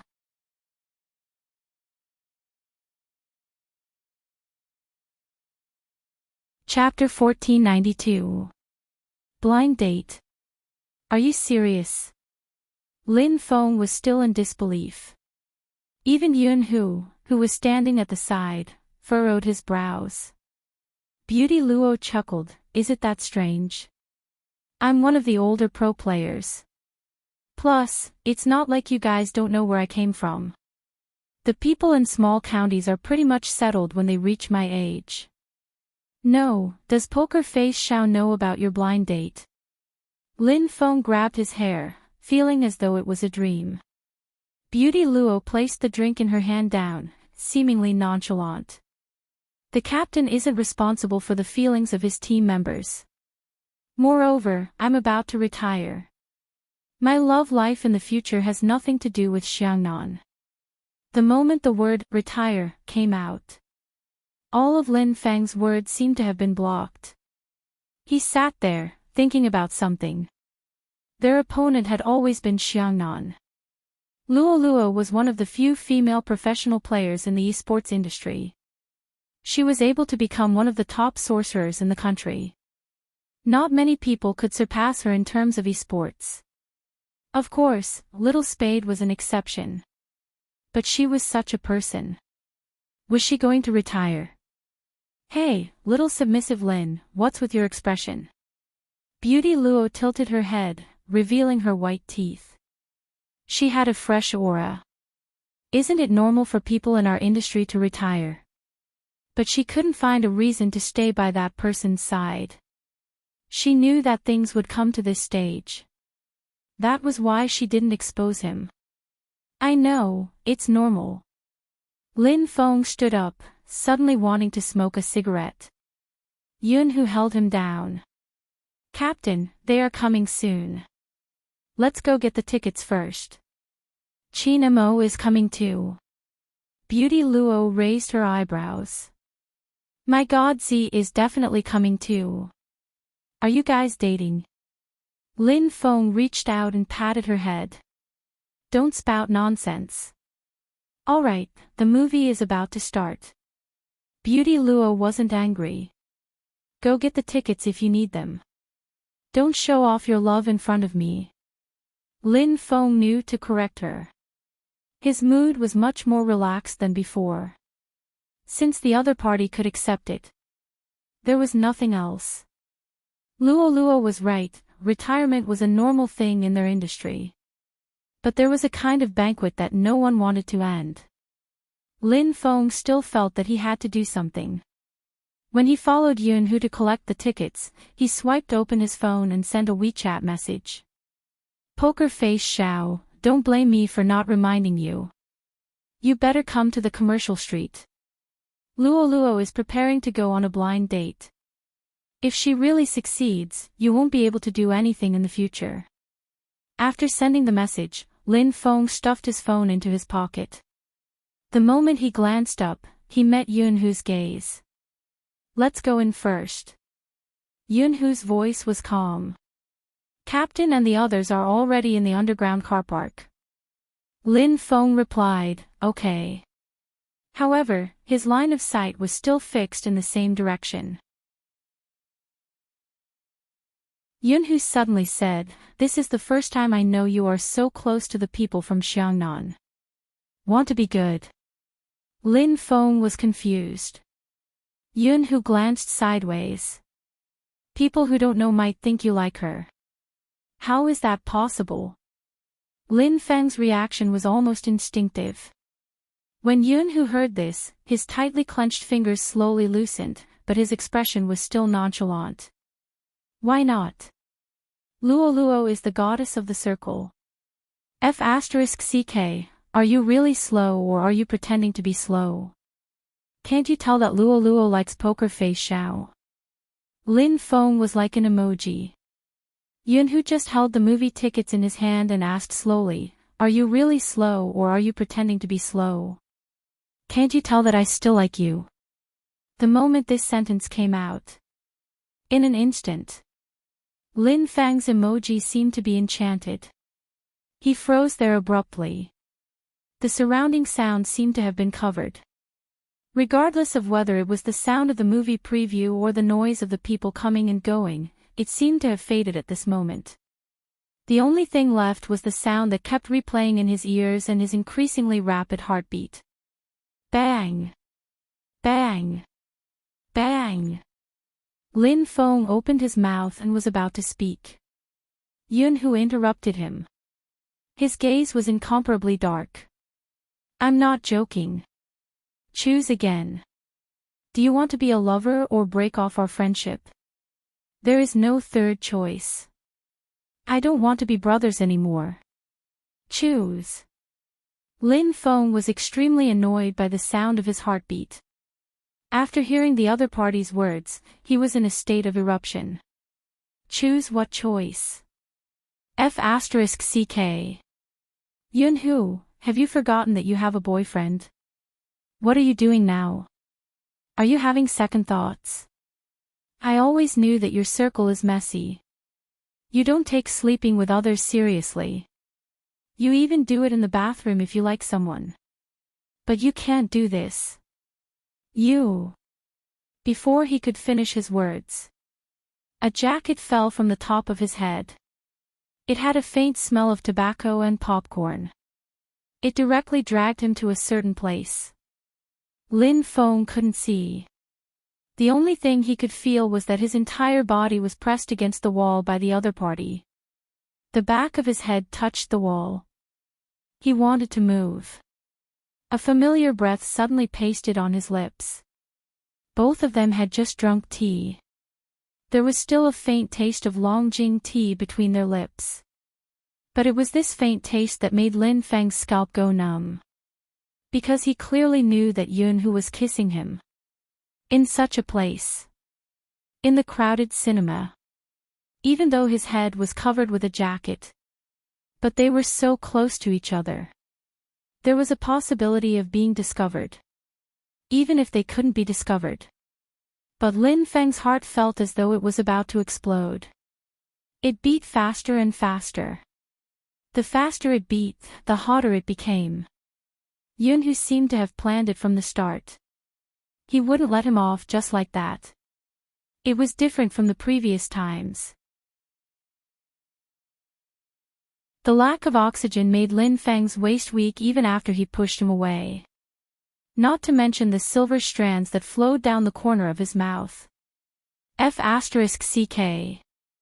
Lin Feng wanted to reach out to wipe away the burning sensation. In the end, he could only tug on his jacket. His breathing was still unstable. He lowered his voice and said, "Are you crazy?" In such a place, Yunhu looked at the person whose hair was messed up by him. He took another step closer. "You mean it's fine if we don't do it in such a place?" Both of them were about the same height. If they were to compare, Yunhu was still taller by 3 centimeters. Both of them were tall and slender, yet the atmosphere was so unusual. There would definitely be people stopping to watch. "You." Lin Feng's voice became softer. This was the first time he felt that Yunhu was so dangerous.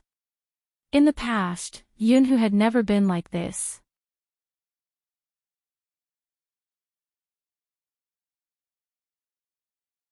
Chapter 1493. He realized that there were more and more people. Lin Feng wore his mask and turned to leave. But Yunhu blocked his way. "I don't have a boyfriend." Yunhu's gaze deepened. "Before you agree, I won't have any lovers, regardless of gender." "I thought you already knew this." Lin Feng couldn't take it anymore. He grabbed his collar and pushed him against the wall. "You don't have a boyfriend. That boy from before, was he a fake?" "Yunhu, let me tell you, regardless of whether you like girls or guys, you can't be a jerk." His sudden outburst stunned all the girls around him. Is Little Shou jealous now? It's obvious, but Little Shou looks handsome when he's jealous. You haven't even seen his face and you say he's handsome. His figure and aura are so good, it's impossible for his face not to look good. He looks so familiar with his mask. Alright, stop talking. It's time to think about your 2D Prince Charming again. But he does look familiar. Lin Feng tugged Yunhu. "Let's find a quieter place to talk." "Okay." Such a cooperative attitude made Lin Feng pause for a moment. He really wanted to beat him up. What exactly was wrong with Yunhu? Was this how he treated relationships? It wasn't easy to find a quieter place in a huge shopping mall. Lin Feng dragged him forward. In the end, Yunhu glanced to the side and reminded him. "There's an emergency exit on your left." Lin Feng finally regained some rationality. He pushed the door open and dragged Yunhu into the tunnel. There were 2 people smoking there. When they saw them, they thought they were going to fight. They hurriedly extinguished their cigarettes and walked out. Lin Feng inhaled deeply and was about to say something when Yunhu interrupted him. His lips lifting slightly. "I'm very happy." "Happy?" Lin Feng's anger grew. "What are you smiling about? Is this something to be happy about?" Yunhu's gaze deepened. "You are jealous because of me, how is that not something to be happy about?" Lin Feng paused, his voice sinking. "I'm not. If you didn't, you wouldn't be acting like this." Yunhu allowed him to tug on his collar. "Let's talk about the boy you mentioned." "He isn't my boyfriend. I hired him to act." "Acting?" Lin Feng felt like they weren't on the same channel at all. Yunhu took a step forward. "Because I was afraid I wouldn't be able to control myself and would be pushed away by you, I didn't even want to be your friend. Instead, I found someone so that you wouldn't disgust me so much." Lin Feng's grip loosened by more than half. The pause on his face was very obvious. He never expected things to turn out this way. "Back then, I thought about how you would react when you saw me. Even if there was something wrong, I wanted to try again. But you kept wishing me happiness and even heaved a huge sigh of relief. It was as though you wouldn't be harassed by me anymore. You probably don't understand how it feels." The person you like doesn't like you and is trying his best to get you together with someone else. That's why I said I'm happy that you're finally jealous. Admit it, you like me too. Lin Feng froze. He didn't know if it was because of his actions or his words, but he didn't even know where to place his fingers. Yunhu was a little unrestrained. His fingers slid up his waist. From his perspective, as long as this person didn't reject him, everything wouldn't be a problem. Lin Feng felt as though his life had been exposed. His waist turned soft and the back of his ears turned red. Yunhu lowered his lids and pressed against the side of his face. And that day, after you left, I let him go because other than you, I don't want to sleep with anyone else. It was the same in the past and it will be the same in the future. Sleep your head. Who's talking about this? Lin Feng tilted his head and muttered. F***ck, F***ck, don't touch me randomly. The smile on Yunhu's face deepened. MMH, I won't touch you randomly. Then take your hand back, jerk. Lin Feng grabbed a handful of hair and pushed him away. Don't play such boring games in the future. Find someone to pretend to be your boyfriend. Do you think you are filming a movie? MMH, Yunhu replied. He lowered his lids and moved closer. So, do you want to be with me in the future? Lin Feng paused and looked at his face. He didn't reply immediately. He was the only one in the Lin family and the Yun family. When Yunhu saw that Lin Feng didn't reply, the smile on his lips gradually faded. As time went on, it started to turn colder. You are still like this even after everything has been said. Lin Feng, when will you realize a problem? No matter how deep your love is, it will end sooner or later. With that, Yunhu turned and wanted to leave. From his face, he could see many things. Even if he liked him, he couldn't accept it. This was probably what made people feel the most helpless. Lin Feng stood there and looked at his back view. Almost instinctively, he reached out and grabbed his wrist. Yunhu stopped in his tracks but wanted to shake his hand off. It wasn't because of anything else but because the phone in his pocket rang. It should be the location sharing effect. Lin Feng misunderstood his intentions and thought that this fellow was going to make a decision on his own. He was a little anxious. You have to give me some time to think before making a decision. F***ck, I have been a straight man for more than 20 years and I am going to turn gay because of you. Can't you hesitate and do some psychological hints? Do you know how long I have had a crush on you? Before Lin Feng could finish his sentence, he froze. It wasn't because of anything else but when he shouted that he was going to turn gay because of you, someone pushed the door open and came in for a smoke. After exchanging glances with Lin Feng, the person slammed the door with a bang. His expression seemed to be saying that city people really knew how to have fun.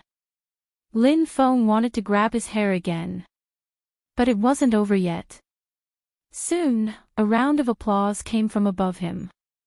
Lin Feng turned her head and saw the young man leaning against the wall with a mischievous smile on his thin lips.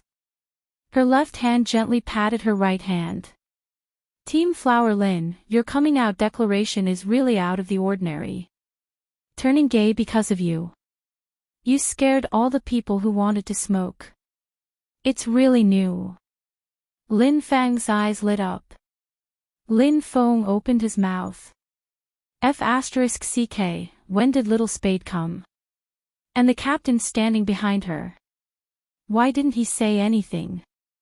Wait a minute, the captain seemed to have turned on the team voice chat. That meant F***ck, F***ck, F***ck. His illustrious reputation. Lin Feng wanted to find a hole to hide in.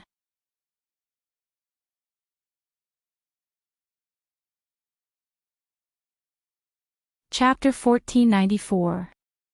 Rao Rong replied, the voice is clear, I'm gay for you. Coco replied, shouldn't the successful confession be treated to a meal? Ian Wuyao replied, youngsters these days can't be compared. Lin Chintao replied, I'm gay for you, I'll repeat this sentence today. Feng Shang replied, repeat, +1. His phone vibrated in his jacket pocket. Lin Feng didn't need to look to know what was going on in the chat group. F***CK. As his longtime ally, Bojiu wasn't going to let go of such an interesting Lin Feng. You can't even turn gay, do you need Almighty Yun to clean you up and send you to your room? Lin Feng didn't want to speak, he turned his head and started to calm down. Bojiu leaped down the stairs, her clothes fluttering. She reached out and patted his shoulder, her voice deep. Think about it, the difference between taking the initiative and being passive, this is the most important factor in determining your position in bed. Don't say that your ally doesn't want to help you, if you were the one who asked, you would be able to. Before Lin Feng could wrap his head around it, he had been instilled with such thoughts. The worst part was, he had actually listened.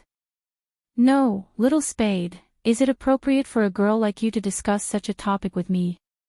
Lin Feng's voice was similarly deep. Bojiu laughed lightly. We're both adults, do you want to be the one being attacked? Lin Feng inhaled deeply. Yes. Isn't that enough? Bojiu retracted her hand. Alright, plan carefully, send me a message if you don't understand. Now, let's go watch a movie. Lin Feng lowered his head and took a look. In the team's discussion group, he was listed as Little Submissive Lin. He seemed to have made up his mind, glancing over at Yunhu. Yunhu didn't hear their conversation. Lin Feng's I'm already gay for you, you have to give me some mental preparation was enough to make him so happy he didn't need to hear anything else.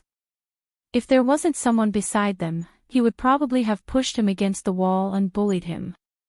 Qin Mo, who could guess what she was talking about, glanced over when she came back, brushing her hair. Does being mischievous make you happy? How can this be called mischievous? I'm helping to warm up their relationship. Otherwise, when would I be able to see little submissive Lin suffering from back pain? Bojiu spoke righteously, but the smile in her eyes betrayed her evil intentions. Little submissive Lin still didn't understand who had the stronger aura. This was something that had long been decided. Yunhu didn't look like the one at the bottom and he wouldn't be the one at the bottom.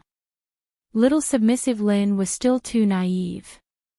However, it was quite interesting to see little submissive Lin trying his best to make a comeback. The four of them returned to the crowd through the fire escape. The people behind them probably didn't see them. They bumped into Lin Feng but didn't apologize and just walked forward. Lin Feng raised his eyebrows. Just as he was about to call him back, he saw that person pull out a chair and sit opposite Beauty Luo. From this angle, the people in the coffee shop couldn't see outside. But the four people outside could see inside. Bojiu raised a brow. What's going on? Didn't you see the Almighty's discussion group? Lin Feng glanced sideways. Luo is on a blind date. Blind date? Bojiu paused. She realized that he definitely didn't want anyone to see such an occasion. Any girl wouldn't want to face such a situation. Especially a girl like Beauty Luo. She lifted her feet and was about to leave. But the conversation on the other side was still heard. The man looked very greasy. He probably came from a rich family. From the moment he sat down, the first thing he said was, the matchmaker didn't exaggerate things. Miss Luo is not bad looking and tall. She is a good match for me. Luo didn't say anything. She just smiled. After all, she couldn't tell how 68 meters and 69 meters were compatible. Was there only a difference of 1 centimeter? Luo was still very polite. This was her expression when she was talking to strangers. The man drank a mouthful of water. His eyes didn't move away from Luo. He sized her up. But I'm different from other men. I don't look at looks. The most important thing is temperament and upbringing. I heard that Miss Luo's education isn't very high. Is that right? Luo was thinking about when she was going to leave. The man frowned. That's why you play games. The matchmaker did mention this. Your main job is to play games. Luo's fingers paused. She looked up. It's esports. Yes, esports. The man said this, but he acted as though there wasn't any difference between the two. My family business is big. You should have heard about it before you came. My mother is a teacher. She is quite open-minded, but it's better for boys to play games. After all, we eat our youth. I heard that other than you, there aren't any other girls in your team. Luo only gave him one word. Yes. That's not very good. The man looked at Luo with a different gaze. He seemed to be scrutinizing and reminding her. It's important to maintain a distance from the opposite sex. Luo raised her eyebrows. There was a different kind of beauty when she spoke slowly. Mr. Zhang, what do you mean? Miss Luo, don't misunderstand. I'm just asking casually. The man smiled. Luo turned her hand and sent the matchmaker a message saying, "We are not suitable." She was about to stand up. I have 3 houses in this city, one of which can be used as a wedding house. You can decorate it according to the style you like. After all, the cost of decorating a wedding house is usually borne by the bride. You have played games for so many years, so you should have some savings. Overall, I am very satisfied with Miss Luo. As for the rest, I will discuss it with my mother. You should know that in the eyes of an educator, academic qualifications are very important. After dinner, let's walk around and get to know each other better. Luo didn't expect that at this moment. The man spoke again. I heard that you can earn a lot of money by playing games. The matchmaker has also communicated with me. I don't approve of girls showing their faces outside, but I also respect women who work. It's just that your occupation is not very orthodox. Luckily, the matchmaker said that you are about to resign, and that's fine too.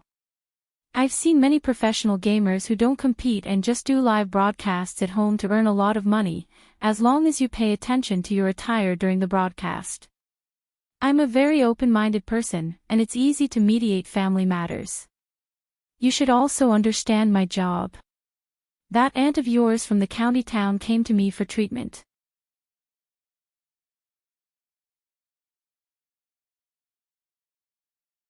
Chapter 1495. Luo interrupted him. She stood up with her slender legs. I don't think we need to get to know each other better. We aren't compatible. The man probably hadn't expected to be rejected. His eyes widened. Then he took a deep breath and said loudly, "Isn't it just a lousy gamer?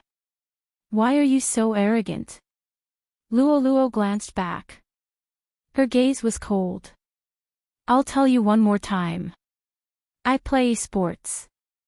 Miss Luo, you don't seem to know. I've heard about you.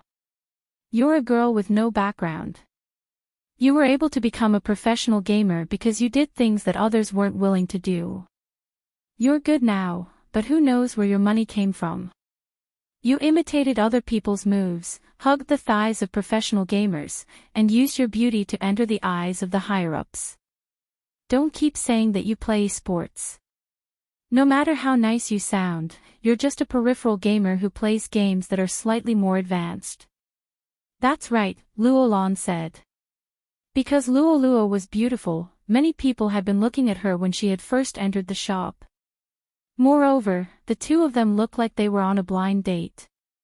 Everyone was curious. Hence, the moment the man spoke, almost all the gazes in the cafe focused on Luo. There were some who liked to play games too. Previously, because of the direction Luoluo was sitting in, they could only see her back view. Now, they could even see her face. Their eyes were filled with curiosity. She must be Goddess Luo. So, the things online are true. What did I say? Which girl doesn't fake her moves when she plays games? This isn't anything new. She imitated others and then started to accompany the higher-ups. She just did a good job in public relations. No one found out. When the sound of whispering could be heard, Luoluo's entire face turned pale. There were some things that didn't seem to matter no matter what you said. People would only believe what they were willing to believe. Until now, Luoluo still couldn't forget the first time she had entered a professional team. A reputable person in the circle, who was known to be the most willing to help newcomers, had sat at the table and told her that if she was willing, she could get as much money and connections as she wanted. With Luoluo's temper, she would definitely not agree. After apologizing, she stood up. But in the end, he was still a member of the team. Because the line was pulled by the club, it was impossible to act like in the TV dramas, where a cup of water was splashed over.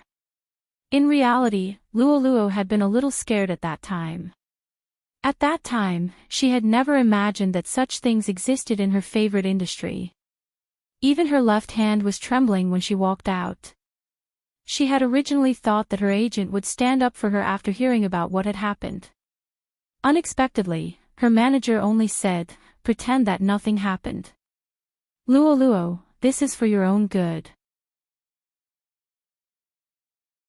Luoluo was indignant, especially when she heard that person say that she was completely impolite and her skills were average.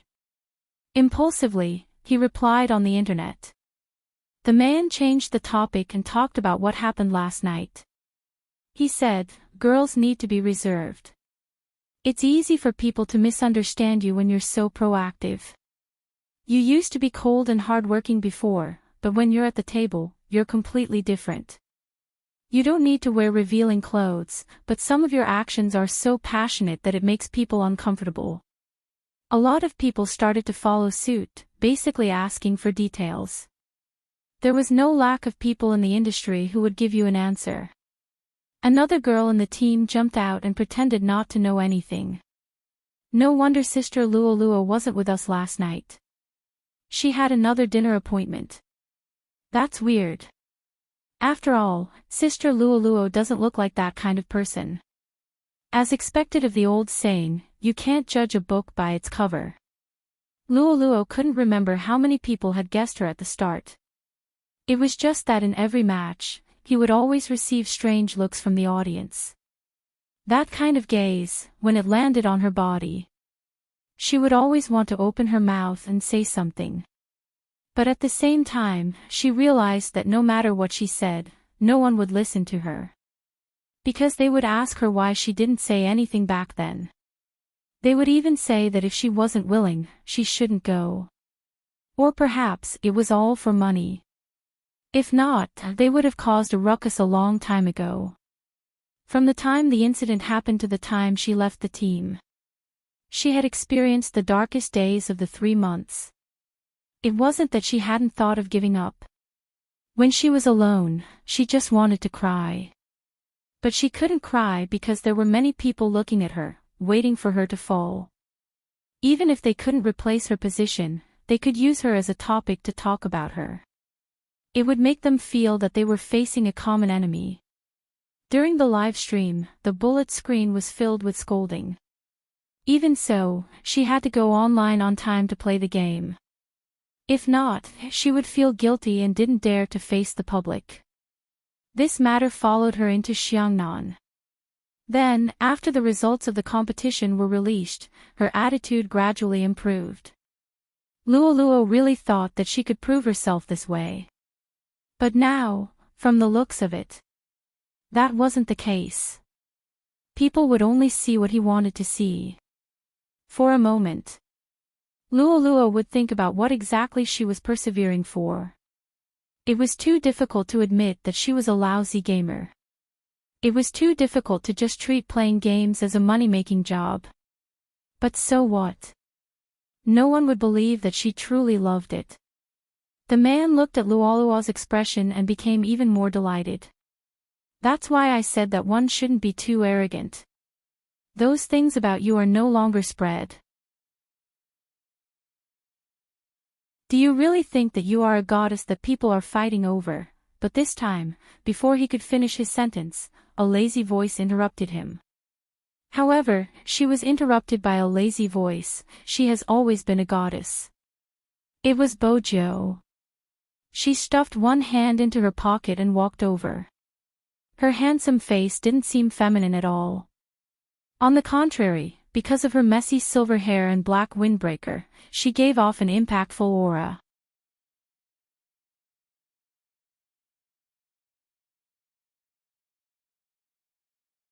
Chapter 1496. The man's face was filled with emotions. After all, he was used to being flattered. He had never encountered such a situation before.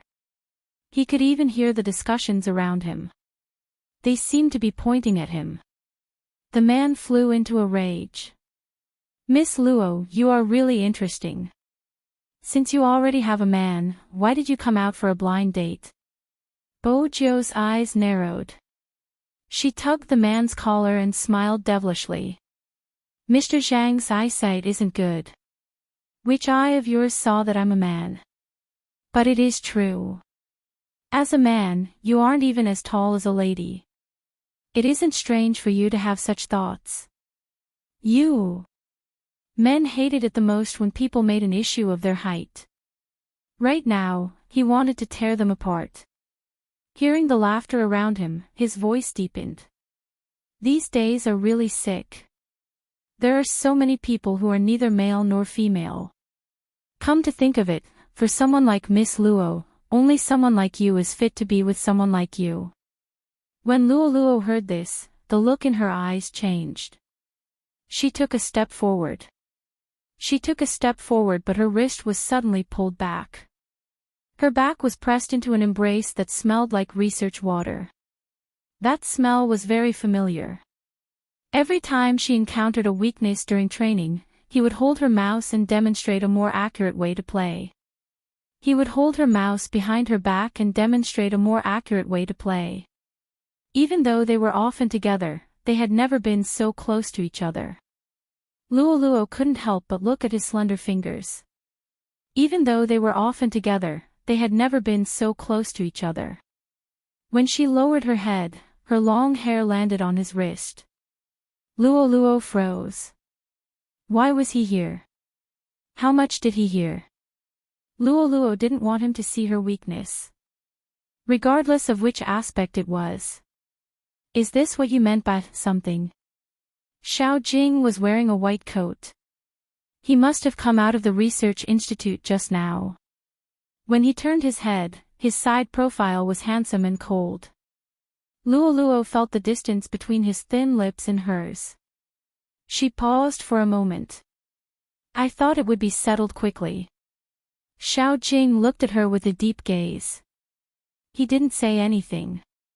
He didn't let go of her wrist either. Instead, his gaze landed on the man in front of him. The man was arrogant at the start, but when he saw Xiao Jing's face clearly, he froze. It was not because of anything else, but because they were all in the medical profession. However, this was the difference. They all wanted to listen to each other's lessons. He became a professor at a young age. It was basically impossible for it to exist in the country. But there was such a person. He did medical research, but what was more impressive was that his ability to perform organ surgery had already reached the international level. The man didn't expect that a gamer would know such a person. It could be seen that he didn't pay attention to esports at all. Otherwise, he wouldn't have been oblivious until now. The person he wanted to curry favor with in real life was the captain of the Xiangnan team. Dr. Xiao. The man laughed dryly, trying to salvage something. It's a misunderstanding. It's all a misunderstanding.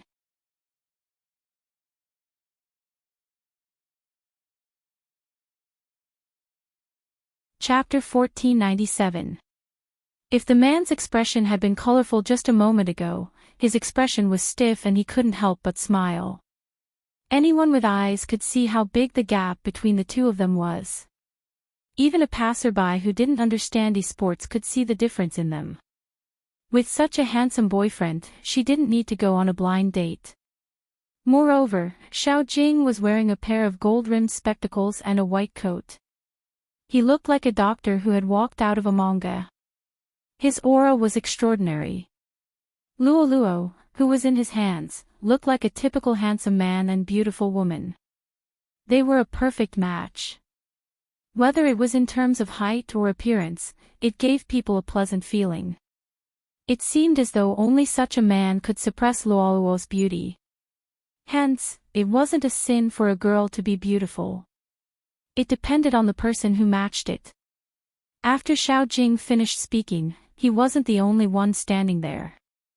Even Lin Feng, Yun Hu, and Qin Mo walked over. Along with the silver-haired Bo Jiu, the few of them lined up in a row. There were people of all types. The scene was even more eye-catching than a gathering of celebrities. Just Qin Mo's face alone was enough to cause a wave of screams. It was a pity he was wearing a mask today. Even so, he attracted everyone's attention. Oh my god, that's almighty Qin. F***ck, I've lived long enough to see him. There's also Feng Yun and Little Spade. He's so handsome. I'm so happy to see so many male almighties in one go. Honestly, judging from his posture, he is definitely here to support Goddess Luo. I've been wanting to say this. What right does that blind date guy have to pick on our goddess? No one knows what happened in the past, but from the content of his words, it's obvious that he's a straight mama's boy. As a man, he has the cheek to ask a woman to earn money for him. He even said it in such a dignified manner and despised the woman's education. Goddess Luo's self-restraint is considered good. If it was me, I would have splashed coffee on his face. I really don't understand the thoughts of the people who believe in him. His face must be hurting from the slap when he sees me, almighty Xiao. The blind date guy listened to the comments around him and looked at the group of people opposite him. He felt his face burning. Because everyone standing there was a head taller than him. The blind man wanted to leave. She's the best sorcerer in Xiangnan, second to none. When she's competing overseas, even if there's constant pressure on her, she doesn't give up. It's all because she wants to see China's national flag fly in other places. When the referee neglects to play a Chinese song, she'll remind him that she's not just a game. She's the only female sorcerer in our country who's ranked in the world. Even if she doesn't work in this industry in the future, she's still worthy of respect. Forgive me for being blunt, but you have no right to criticize her. As these words rang in Luo's ears, the unwillingness and grievances she felt just now seemed to disappear instantly. Your hard work and love.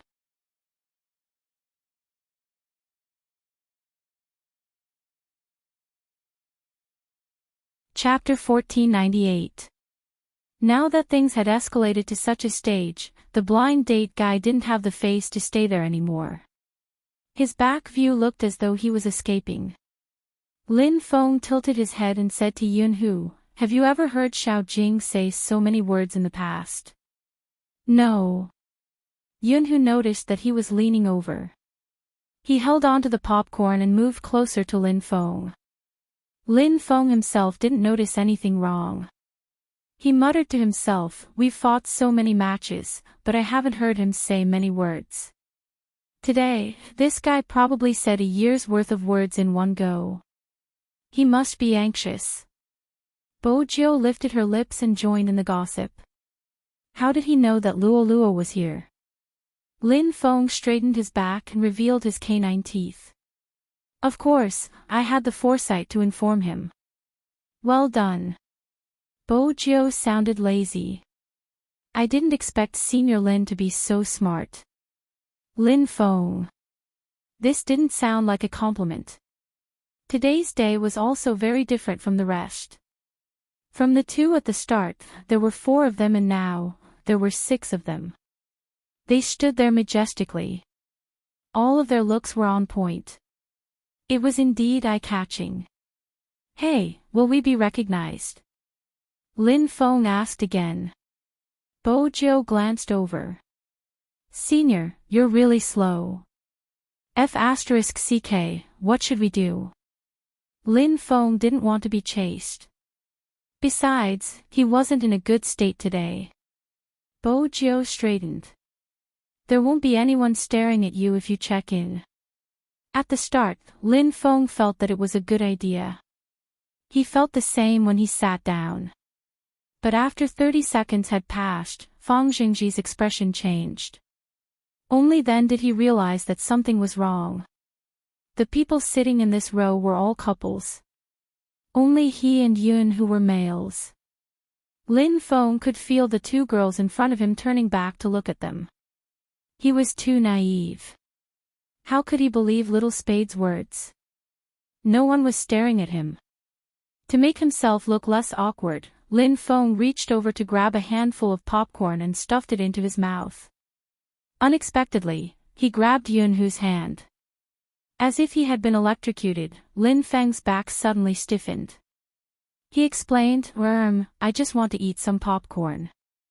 "I know," Yunhu said, but he didn't let go of his hand. Instead, he interlocked their fingers and hung by the side of the seat. The cinema was already very dark, so no one would have seen this scene. However, Lin Feng felt that the temperature between his fingers was extremely high. It was so high that he couldn't help but tilt his head. His heart was beating so fast that it felt like it was about to jump out.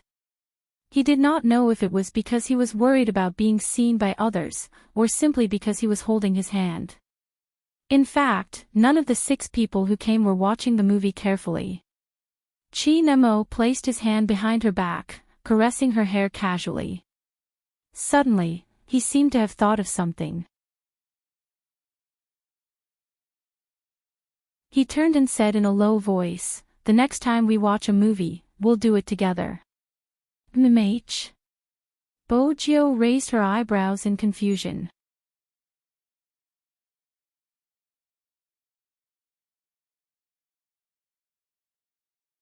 Chapter 1499. Bojo paused. She glanced over and coughed lightly. The Almighty was probably the only one who could say something like that with an indifferent face. Even though they weren't holding hands, Chinemo unwrapped a candy and tapped it on Bojo's lips. Luoluo found it hard to imagine that the arrogant person who looked down on everyone would do such a thing one day. There was not the slightest hint of incongruity. Even when the 2 of them were together, they looked like a good match. Bojo was still wearing a black jacket. She exuded a punk vibe, looking extremely dashing. She looked at him for a while, and when her right hand dropped down, it brushed against Xiao Jing's shoulder. Xiao Jing tilted his head, still not saying much. "Popcorn." Luoluo shook her hand. After interacting with him for so many years, this was the first time she felt awkward. It was probably because of the blind date.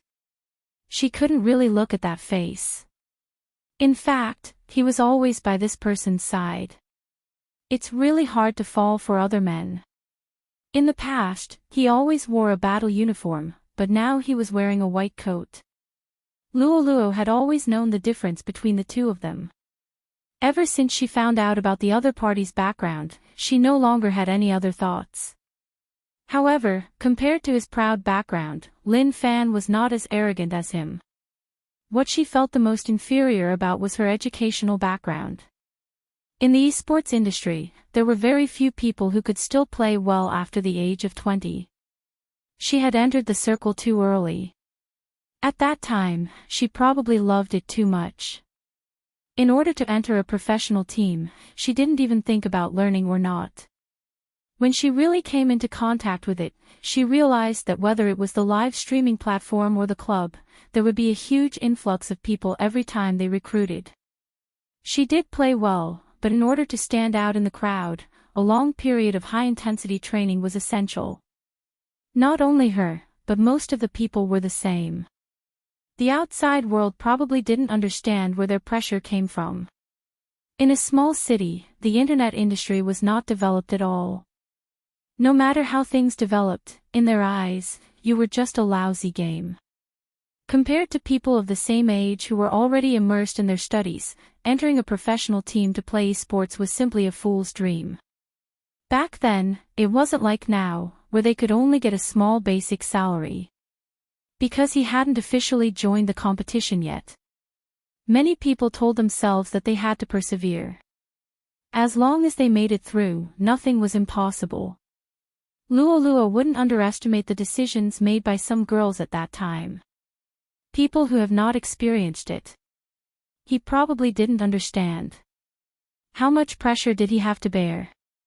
I only think of one thing, I want to get through this. When they were on the field, the fans would only see their brightest side.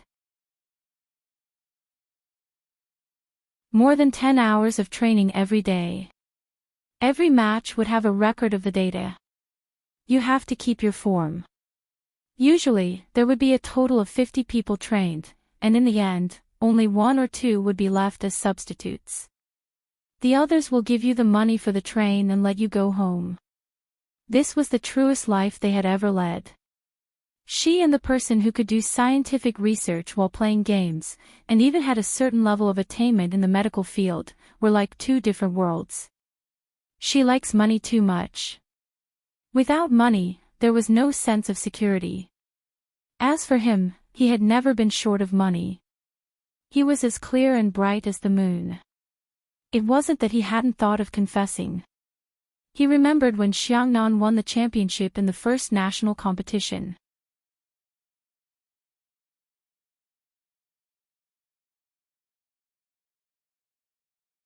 Chapter 1500. When he finally arrived at the unfamiliar environment, he felt a chill run down his spine. LoveLore felt that they weren't from the same world. It wasn't a big deal when they were in the team because they talked about games the most. There were times when she couldn't get a word in. But it was different in university. She saw a girl sitting beside him and they were talking about things she couldn't understand. And that was the first time she realized that he could smile outside of a competition. LoveLore sat there and looked at the two of them. They had the same aura and one look and she could tell that they were from the same family. The girl exuded a gentle aura from head to toe. She was dressed elegantly and had a strong scholarly aura. She was completely different from her. LoveLore never felt inferior, but at that moment, she experienced the difference between them. The girl smiled lightly and looked at her. "Are you Senior's teammate?" "He's always strict with himself, but he's never picky with others. We were talking about medicine just now and neglected you. You're not upset, are you?" "No." LoveLore stood there with her long and slender legs. She watched as the person walked out with his book. He glanced at her and asked, "Aren't you leaving?" LoveLore followed behind him. Just like how she always followed behind him during competitions.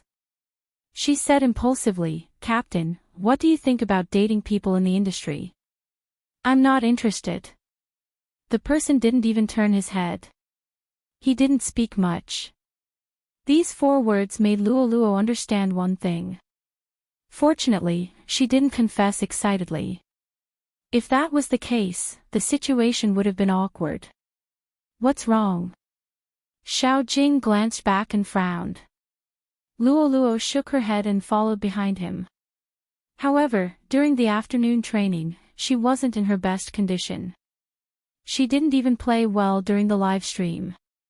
From that day onwards, she understood that as the only female member of the Xiangnan team, he took care of her because of his upbringing. He had never done anything intimate with her. At most, he would occasionally straighten her collar when she went on stage. He was her captain. But he was her captain. Even if she had thousands of thoughts in her heart, she couldn't break this balance. She was about to retire so she couldn't do anything stupid. This way, they would have the chance to meet in the future and it wouldn't be awkward.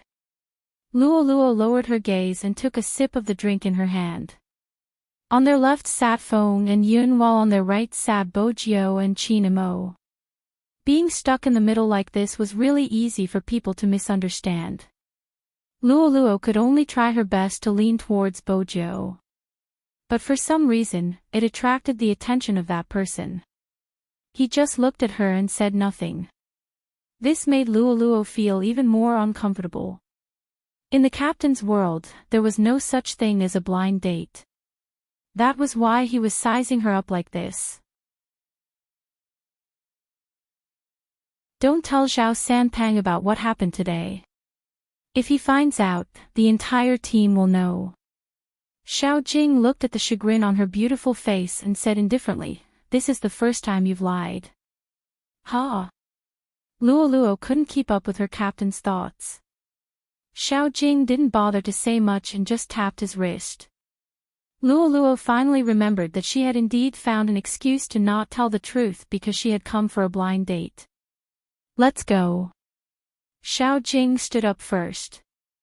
Luo thought that he probably didn't want to sit in such an ambiguous position. Lin Feng lowered his voice. Mute Xiao, where are you going? The movie isn't over yet. Go back and train. Xiao Jing's words were simple. Lin Feng tilted his head and said to Luo, "Is your captain so insensitive? It's probably his first time watching a movie with a girl. He doesn't even know how to place his hands." Luo raised her eyebrows. How do you know? At this moment, Lin Feng wasn't shy anymore. He lifted Yunhu's hand. Let me demonstrate. Luo paused. Stop fooling around, little submissive Lin. Lin Feng wanted to say something but Bojiao opened her mouth at this moment. She supported her chin with her left hand. The black earrings on her ears were still glowing. Alright, Senior Lin, Luo and Almighty Xiao should have other things to do. When she mentioned other things, Bojiao's gaze was profound. Lin Feng waited for the two of them to leave before leaning over and asking, "Why did you let them go?" The cinema is a place to cultivate feelings. It can also enlighten Mu Zhao's stone-like brain and let him get a taste of love. As for cultivating feelings, you and Almighty Yun can do it together. Bojiao smiled devilishly. Sometimes, a stone needs more stimulation. Lin Feng sighed. Honestly, I didn't think that Luo liked Xiao Jing in the past. Aren't you the one she loves the most? You are her only almighty. Don't push the blame on me for your slowness. Bojiao gestured for him to return to Yunhu's side. Lin Feng was like an auntie in the industry, worrying endlessly. I've known them for so many years. Mute Xiao probably only treats Luo as his team member. He has never thought of her in that direction. Luo will probably beg for it, but no matter what, we can't let her go on blind dates again. Is there no one else in our industry? Wasn't there a fan who sent 10 cruises to Luo's live stream to express his love for her? Someone in the team I know has also said that Luo is his only goddess in the industry. Is that so? Bojiao caressed her chin with her fingers. Suddenly, she smiled suavely. Who is that person? Introduce them in the Almighty's WeChat discussion group and arrange a meeting. Lin Feng slapped his forehead. Why didn't I think of this? It's good to let Luo meet him to calm her down. My friend is good at making people happy and he is handsome. He has liked Luo for a long time. That's not bad. Bojiao seemed to have thought of something. She smiled. The better the person, the more exciting it will be. The noble Qin Mo didn't say a word.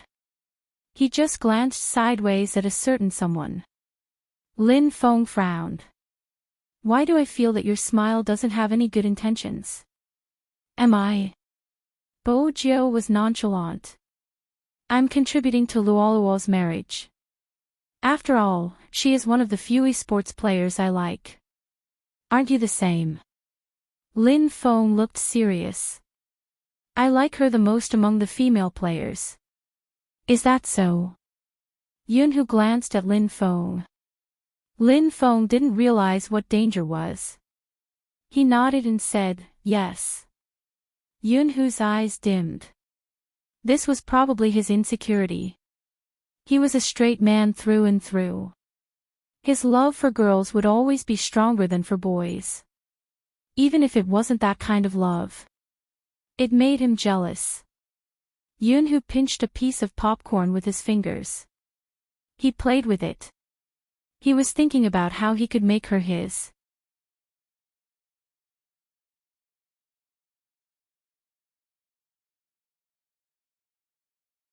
Chapter 1501. The movie was still going on. After chatting for a while, Lin Feng was finally able to watch the content. Just as he decided to enjoy it and relax, Yunhu's voice rang in his ears again. Do you like him that much? This time, when he spoke, he was slightly closer to him. It seemed like he was taking the drink beside him, but in reality, he was asking him. Lin Feng wanted to nod instinctively. But he heard him say, you better think about it before you answer, boyfriend. Man, boyfriend or something. Just these 3 words made Lin Feng's heart skip a beat. He tilted his head, his gaze landing on that person's handsome face. He wasn't so naive that he couldn't read his expression. After coughing lightly, he corrected himself. It's not like, it's pure admiration for the opponent, just like how I admire Zhao Sanpang. Look at how fat he is, I admire him. After hearing this explanation, Yunhu felt slightly better.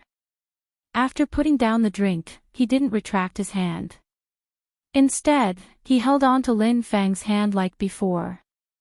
Hence, the straight Lin Xiaofeng tugged at his collar unnaturally from the start to the end. He still wasn't used to it. Other than the awkwardness, his heart kept beating wildly like an ADHD child. Yunhu could tell that. He knew that there were some things he needed to slowly get used to. He was well aware of how straightforward Lin Feng was. In the past, there had been people who had thoughts about him. They would always be kicked away by him with brute force. F***ck, look carefully, I'm a man. Isn't it disgusting? It was normal for a straight man to hate a gay man. It wasn't like what people said about straight man cancer. After all, no one was willing to be targeted by someone they couldn't accept. Hence, it was enough for Yunhu to reach this step. As for the rest, he would take it step by step. He wasn't someone to be trifled with. He had to have a platonic relationship. He wanted to have him. He had wanted it since puberty. Until now. Lin Feng didn't notice Yunhu's gaze.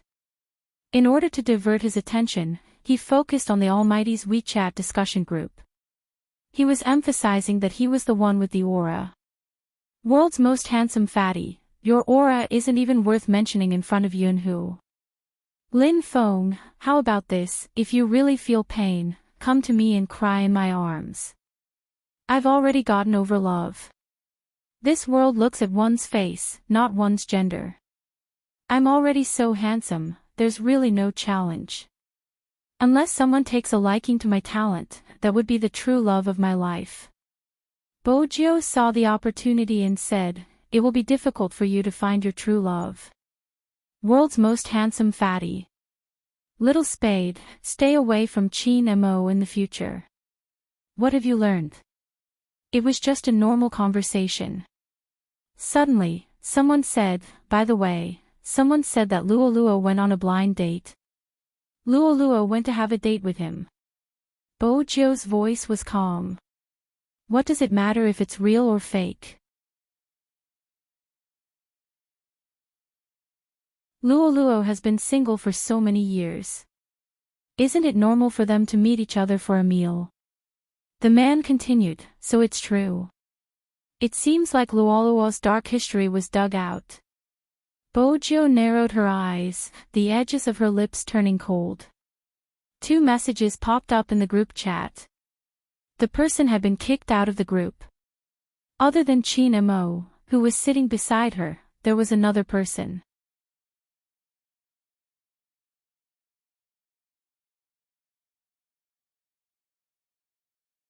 Chapter 1502.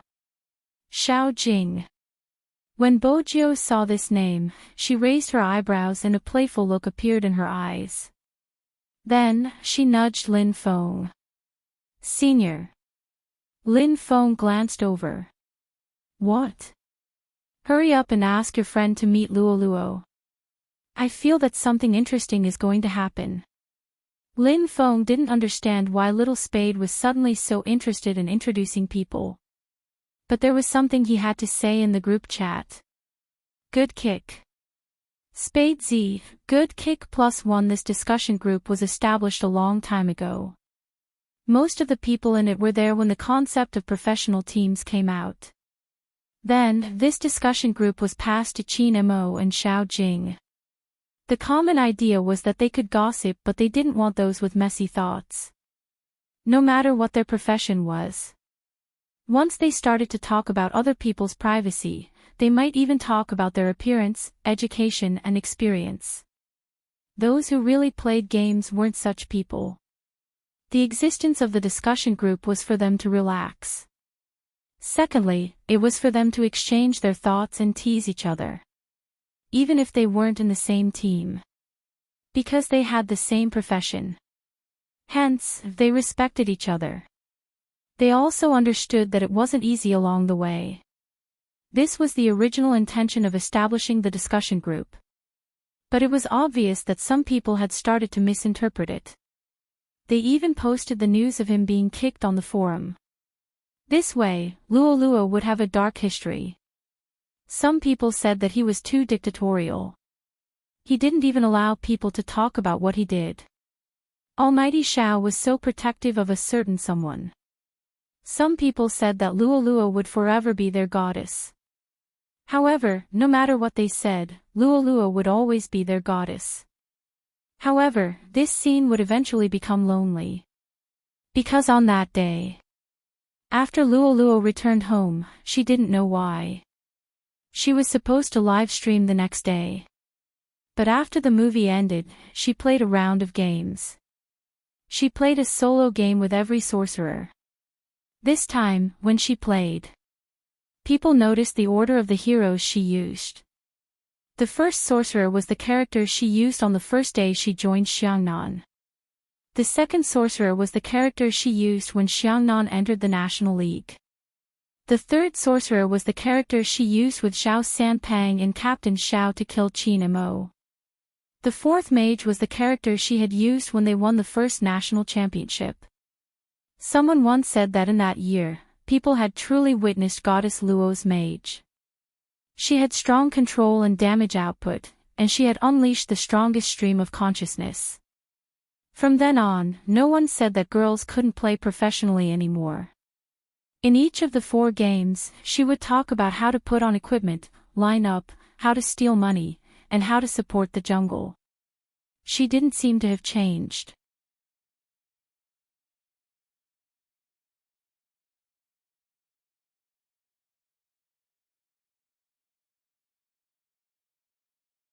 Chapter 1503. Her occasional mistakes would attract scolding. Similarly, there would be countless people standing behind him to support him. For a long period of time, Luoluo felt a sense of fear. She was afraid that her hand speed wouldn't be able to keep up. She was afraid that she wouldn't be able to perform well in the competition. These things seemed to have been covered up by her daily practice. Only when you truly had the skills could you not be completely defeated when everything came to you. But it was always like this, day after day, year after year. There was one thing that she couldn't change. That was her state. When she saw Shui Yaoyao, she could be at ease. She believed that one day, someone would replace her. She liked that person the first time she saw her. It was as though she had a shadow of herself. It was time to make that decision. No matter how much she missed it. Luo stopped typing on the keyboard. She pointed the camera at her face and adjusted the black earpiece on her head. I'm going to say something next. I started gaming when I was 16. It has been 6 years now. During these 6 years, I got to know a lot of people. They are very cute. When I wasn't known, they told me to work hard, you can do it. When I entered the finals and appeared in front of everyone as the top sorcerer in the entire server, they said, look, that's the esports player I like. When I was at my lowest point, they said that they would never leave me. Hence, I feel that it's best to tell them face to face. I have decided to retire. The moment she said the last 5 words, the people in front of their screens froze. The fans who were still remembering the attire in the game were even more confused. The comments kept popping up.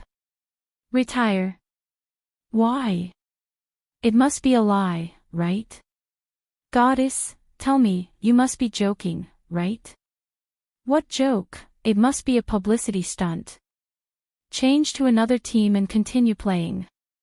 The fans really believed it. I'm speechless. Can the one above stop talking first? Manager, where's the manager? The manager was a fan too.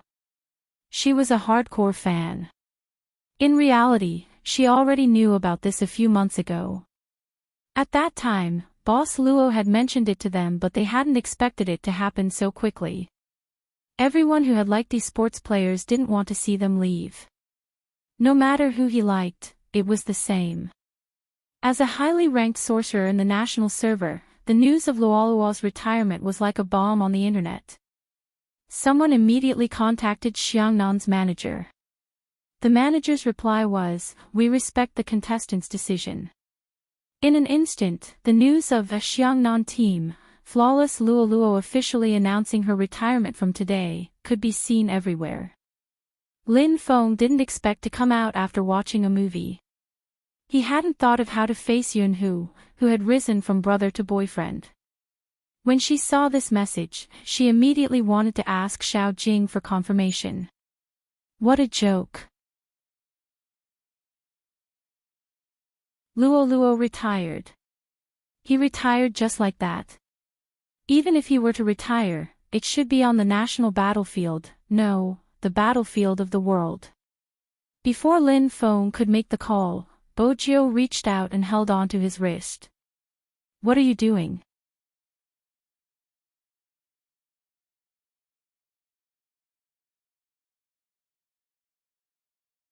Chapter 1504. It shouldn't have much to do with what Xiao Jing said. Bojiu swiped the screen twice. She lowered her eyes, revealing her long lashes. Her side profile didn't have the usual devilish vibe. Instead, a cold aura swept past her chin. Luo probably wanted to retire a long time ago. During the National League, she probably wanted to announce it, but Xiangnan lost. It wasn't a suitable time to do so. After all, the loser would be exposed to a lot of negative comments. Hence, she didn't say it back then. She kept it until now because she didn't want Xiangnan to suffer even more. She probably didn't want people to say that Xiangnan couldn't make it anymore. That's why she chose to say it today. It wasn't too early or too late, it was the perfect time. Lin Feng grabbed his hair when he heard Bojiu's words. He became much quieter. It was because he knew very well that all of them would retire sooner or later. It was impossible for him not to feel depressed. Bojiu placed her arm on his shoulder and changed her expression. Instead of thinking so much, why not let Luo retire without any regrets? Lin Feng didn't understand. How can she not have any regrets? There are so many male almighties in the industry. Is it difficult to give her a boyfriend? Bojiu blinked her left eye, looking devilish. Lin Feng was instantly energized. He immediately opened his contact list and started contacting Bo-hu. When Yun-hu saw this, he stretched his hand out. "Pass me the car keys, I'm going down to warm up the car." Lin Feng didn't mind how intimate it was to ask for the car keys. He tossed the keys over casually. Bo Jiu tilted her head and smiled. Then she lifted her chin. "Before introducing a boyfriend to Luo Luo, do you need me to help you settle Almighty Yun?" Lin Feng widened his eyes. F***ck, so fast. "I'm not ready yet." Bo Jiu had originally wanted to teach him some strategies. Why did it seem like he had thought about it for a long time? Isn't it better to decide on some things as soon as possible? Bo Jiu went along with his words. When she revealed her canine teeth, her smile became more mischievous. Lin Feng pondered. That was indeed the case. "Do you think Yun-hu will think that I'm forcing him?" Bo Jiu almost burst into laughter. "Is it considered forcing someone I like? Almighty Yun would probably be more than happy to oblige." Lin Feng took a deep breath as if he had made an important decision. "I understand." Bo Jiu arched a brow. "I haven't said anything and you already know. We just have to prepare the items." Lin Feng scoffed, looking extremely confident. "Yun-hu can't beat me." Bo Jiu curved her thin lips. "I wish you success. Wait for my good news." Lin Feng wanted to bump fists with her. It was Qin Mo who blocked her way. Qin Mo glanced at Lin. "Jiu, Qin. Jiu. With Bo-hu." With his words. He. With B. With. You're tuning into the LoveLore Library YouTube channel. We're so grateful for your support and don't forget to subscribe to join us on this incredible journey through captivating stories. Your generosity through donations truly makes a world of difference, as it's the primary source of revenue that allows me to expand and enhance this channel for you. Thank you from the bottom of my heart for being a part of this adventure.